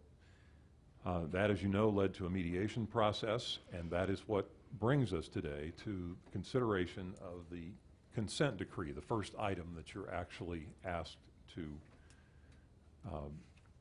approve. That consent decree represents an agreement between the United States government and those 4 local public entities, the property owners of the site, the public property owners, providing for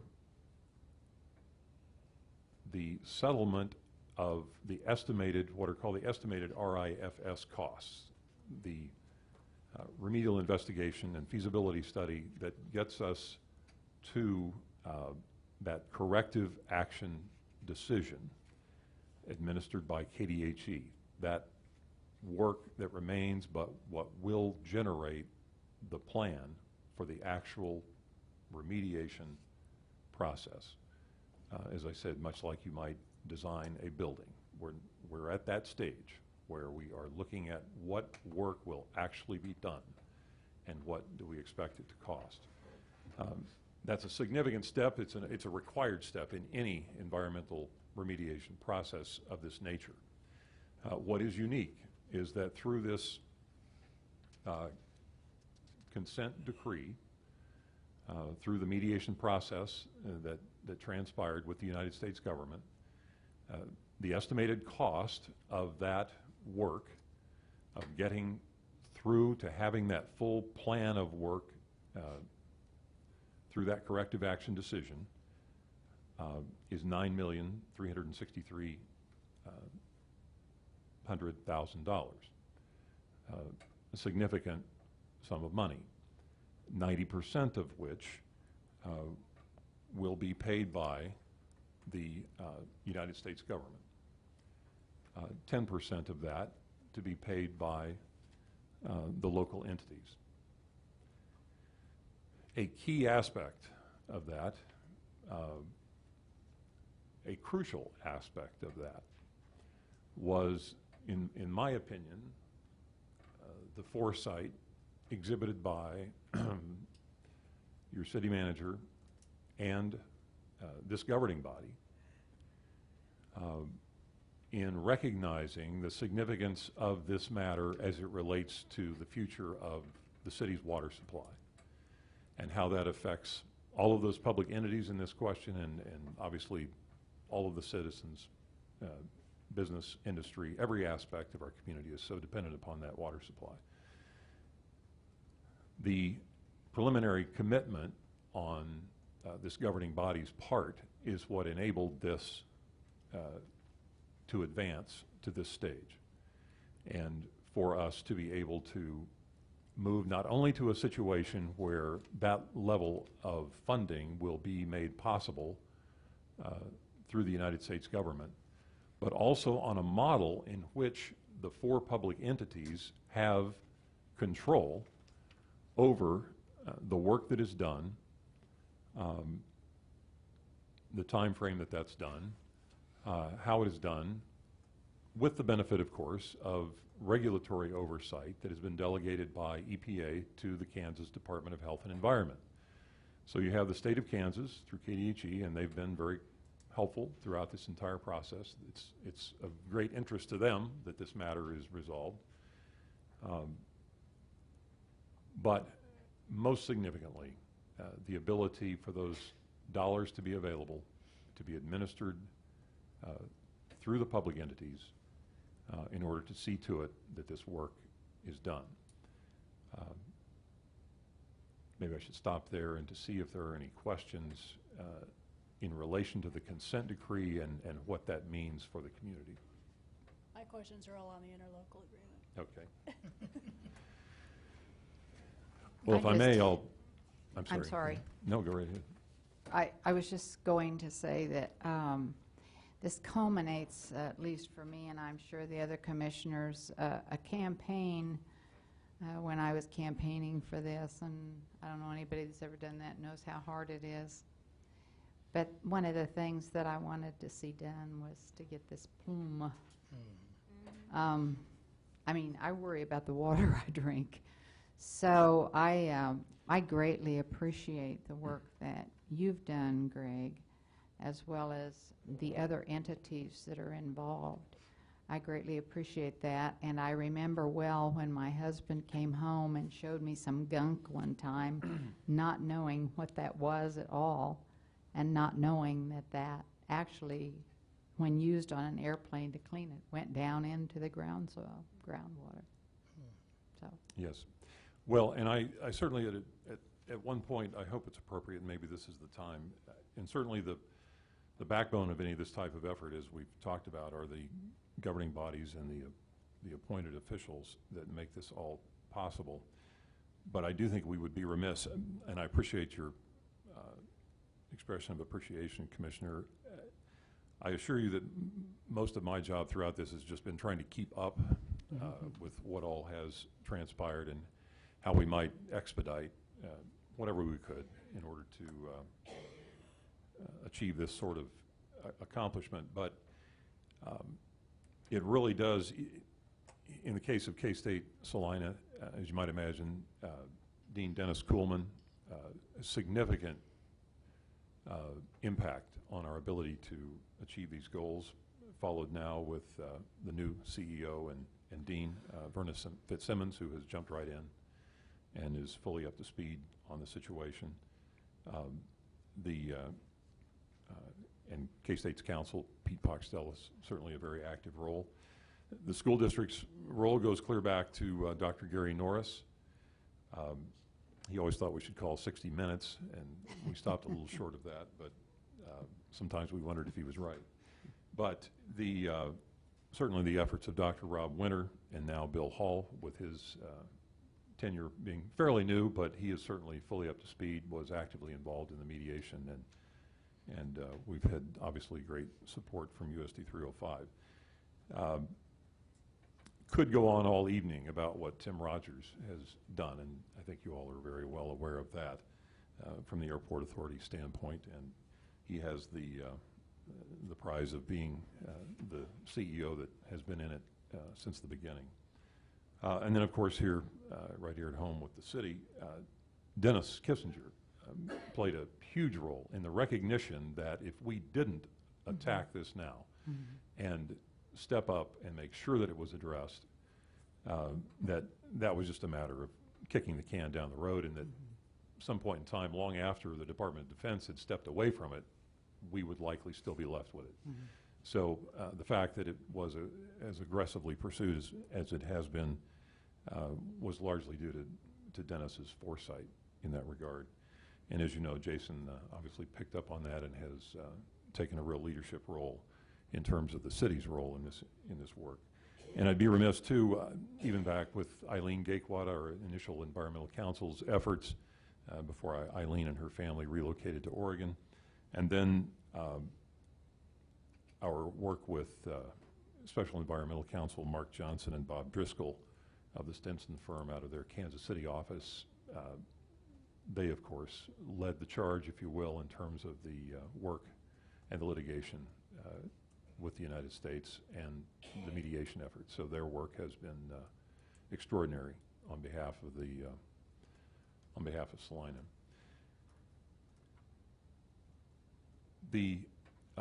That does take us, if you'd like, to the other main component of your consideration today, and that is the interlocal agreement. The document that's in there, kind of sandwiched between the consent decree and the interlocal agreement, is the CAFO. Catchy name. It stands for Consent Agreement and Final Order. It is the directive. We've talked about the consent decree, the agreement with the United States of America. The CAFO is the agreement with the state of Kansas, KDHE, as the regulatory authority that is driving this bus, so to speak, in terms of seeing us through the work plan called for under the consent decree. And that is where it is literally outlining the work that is to be done to take us start to finish through this next step. That takes us to the interlocal agreement in that we've taken on quite a responsibility, as I'm sure you're aware. And it's a matter then of how that is implemented among the four public entities, and that is the purpose of the interlocal cooperation agreement. As you might recall, there is a state statute that enables us to do this sort of thing in a way that allows each of the entities to delegate their, whatever level of authority they have, they can delegate among each other.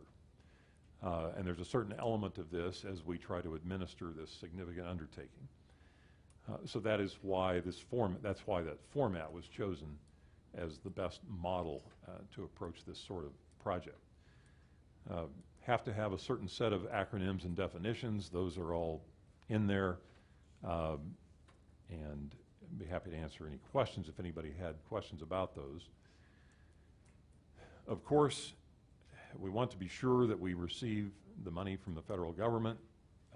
That is one of the conditions precedent to the obligations under the interlocal agreement among the four public entities. That's what is addressed in Section 2. It also speaks to the duration, and in short, the duration is until the work is done. And then there is a closeout process at that point in time.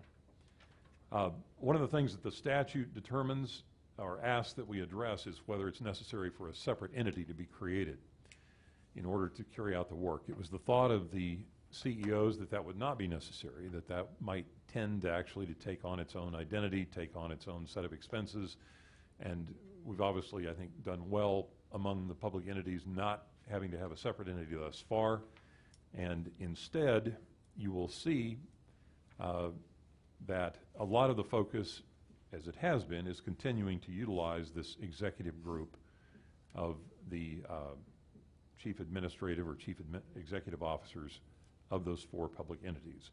So that is what prompted us to suggest that that would continue to be the model rather than creating a separate entity. Section 4 addresses the purpose in rather summary terms. That again is one of the statutory requirements that the Attorney General wants to be sure we have in there. Section 5 gets to the funding of the work.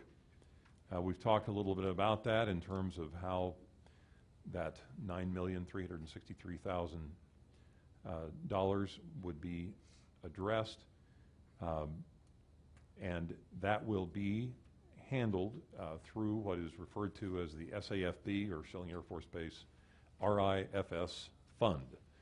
We will obviously segregate that fund, audit it separately, make sure there's not any intermingling in any respect with other city funds or any other funds as this project is administered. We've also set out, and I hope any of you will feel free to stop me if we're at a point where any of your questions would be most appropriately asked, so don't hesitate to interrupt me at any point here. Accounting and reporting, as you might expect, it will be, governmental accounting standards will be utilized in accounting for these funds just as they would any other funds held by the city. There's also, as you might imagine, a formal process for the disbursement of any of those funds. The only funds to be dispersed would be for, as 5.6 sets out there, work that has been performed under the approved terms of the CAFO and the scope of work. There are also provision for disbursement. KDHE does receive reimbursement for its oversight costs, and there is the potential, and part of the budget includes reimbursement for project management costs to the public entities under circumstances that would be managed to by the CEOs.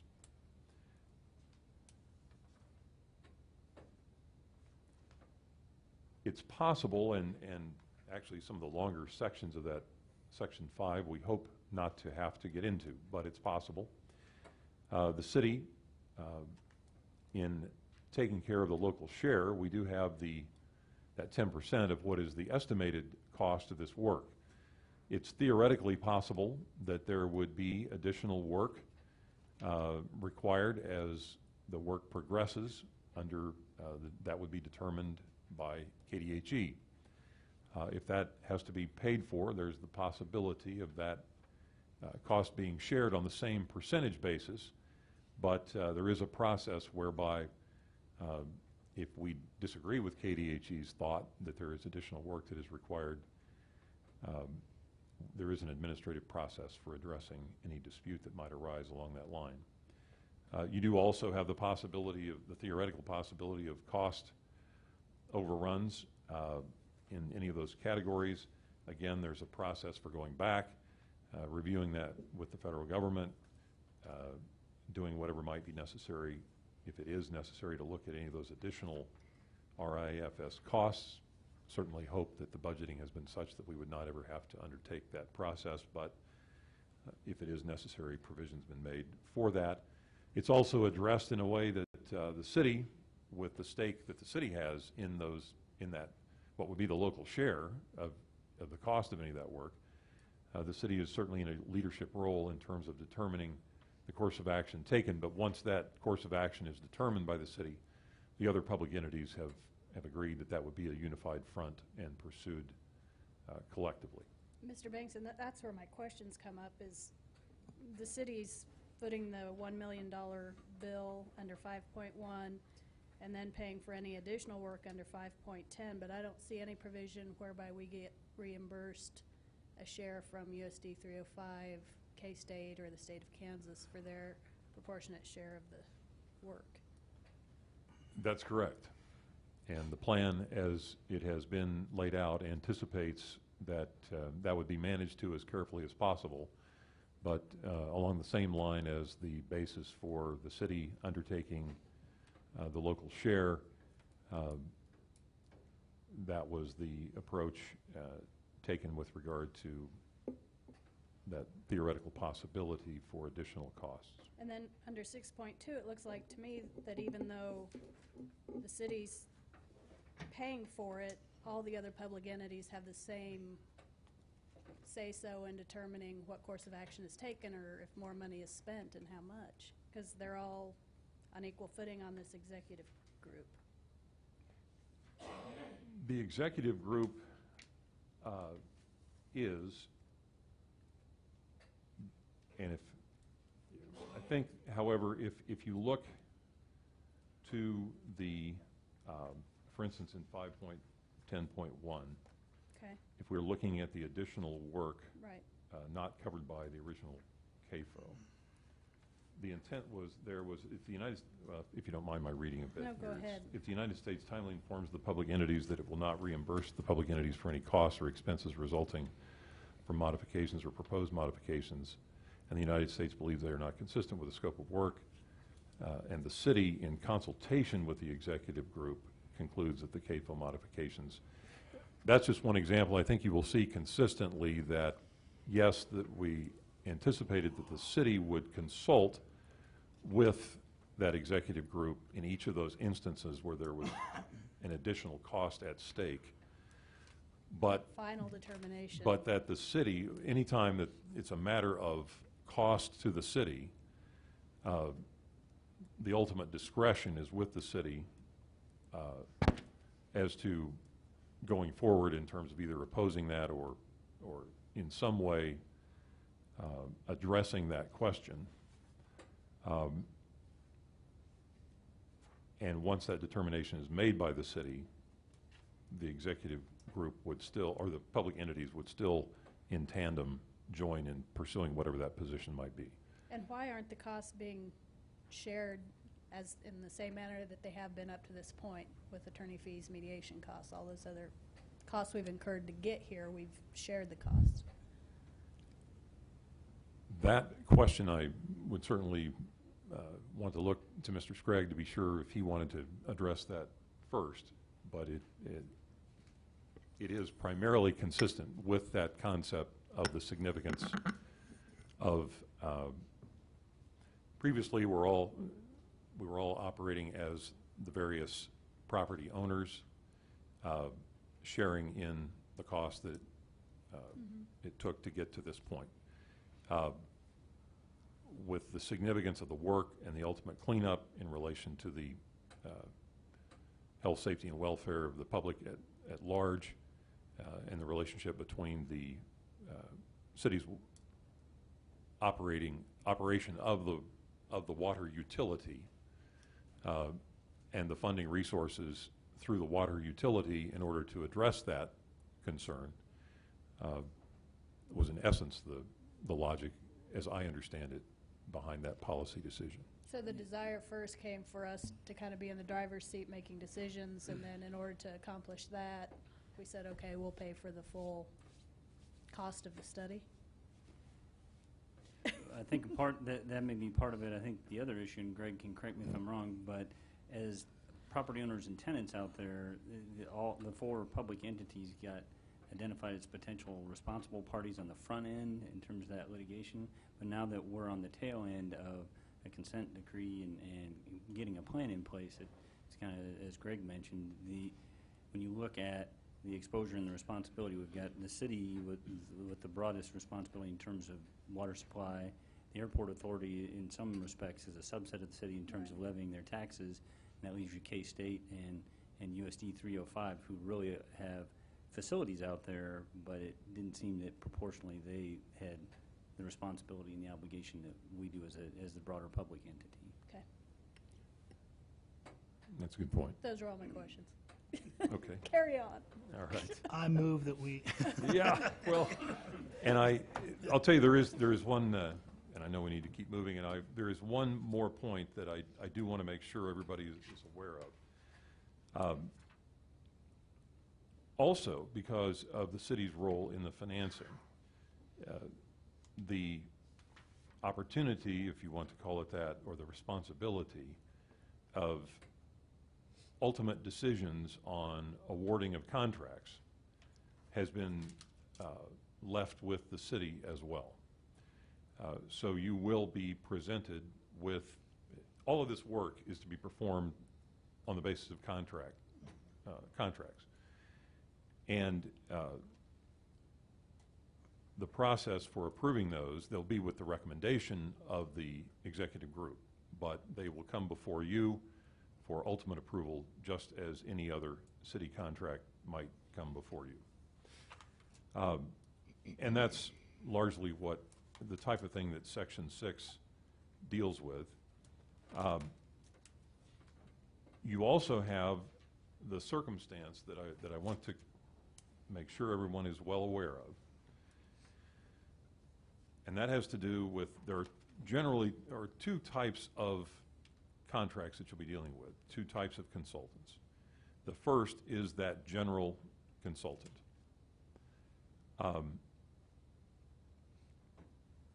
that, I mean, the agreement, this document, the interlocal agreement, basically makes the determination that the Dragon Corporation would be, assuming a contract can be negotiated, can be entered into with Dragon as the general consultant. Dragon, if you recall, and as is recited there in the document, was selected as the public entity's technical consultant through a competitive interview-based RFP type process when that initially had to be done.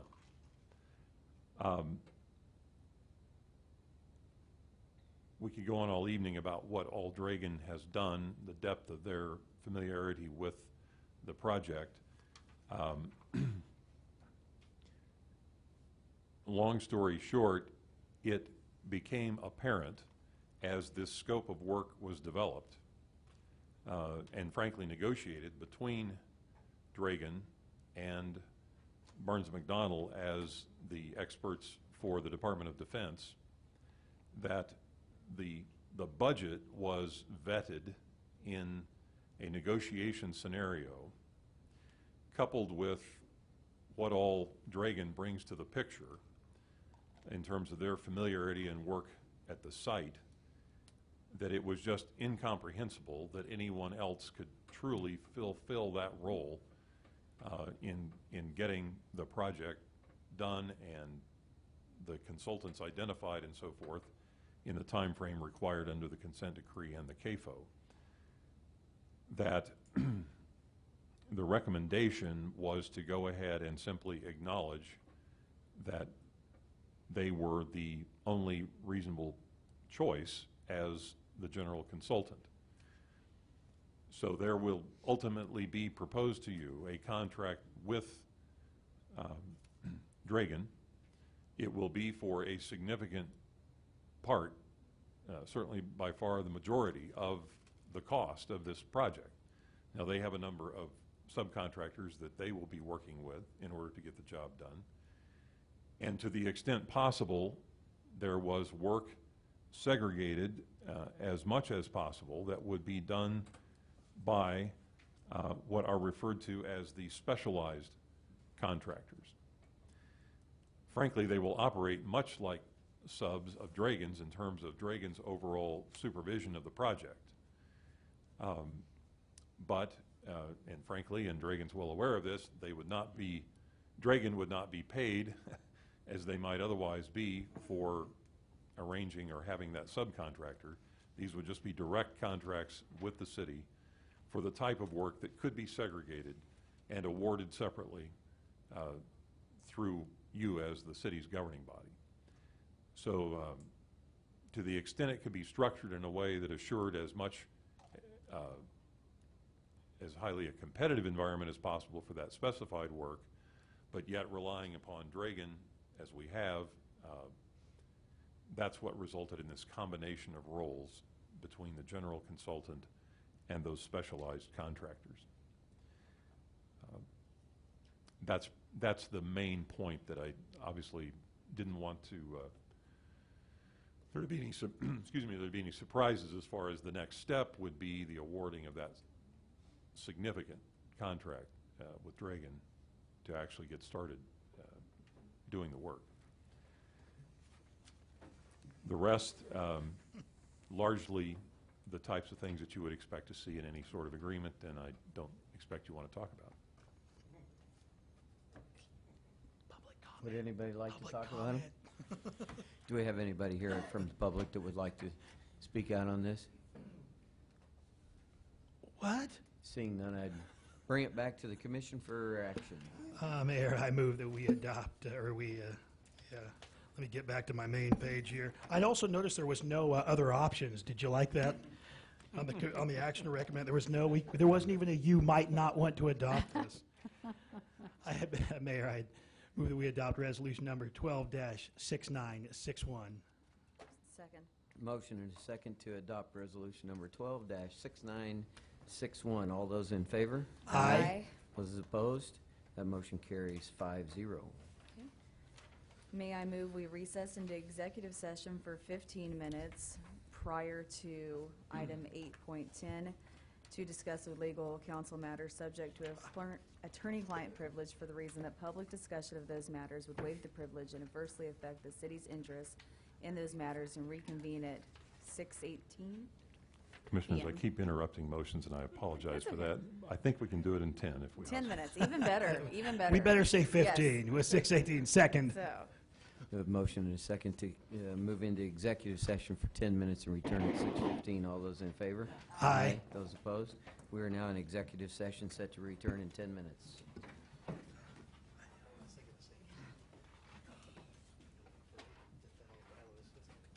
Open Monday through Friday, 10 to 5:30, and Saturday until 5. Botanic. In our general session, this is on the matter of 8.1. Mr. Bingston, would you give us a little bit of a guidance here? Yes, thank you, Mayor and Commissioners. It would be appreciated as we work to properly address the matter of the lease purchase agreement and related agreements to the HVAC system here in the city-county building, that there are matters that are being addressed by the building authority tomorrow at their meeting, as well as county commissioners as they meet tomorrow, given their role in the project. It would be most helpful if the commission could convene in a special meeting for consideration of the ordinance approving the lease purchase agreement and approval of those related agreements. Ideally, it would be sometime Wednesday, and if that meeting could be called,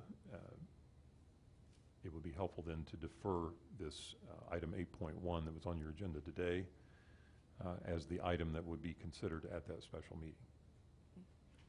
I move we defer on the lease purchase agreement to meet on Wednesday at 12:30. Second? I would actually prefer 12:15 if 12:15? it could be 12:15. amended 12:15. on Wednesday. 12:15 on Wednesday I'll second that. Okay, we have on the lease purchase agreement. a motion and a second to defer matter 8.10 and call a special meeting on Wednesday at 12:15 p.m. All those in favor? Aye. Those opposed? That motion carries 5-0. Thank you, Mayor and Commissioners. I believe that will occur in room 206 is what we're anticipating. 206. Okay. Thank you. Do we have any other business before the commission? No, we do not. I move we adjourn. Second. A motion and a second to adjourn. All those in favor? Aye. Aye. Those opposed? You can stick around. That's right.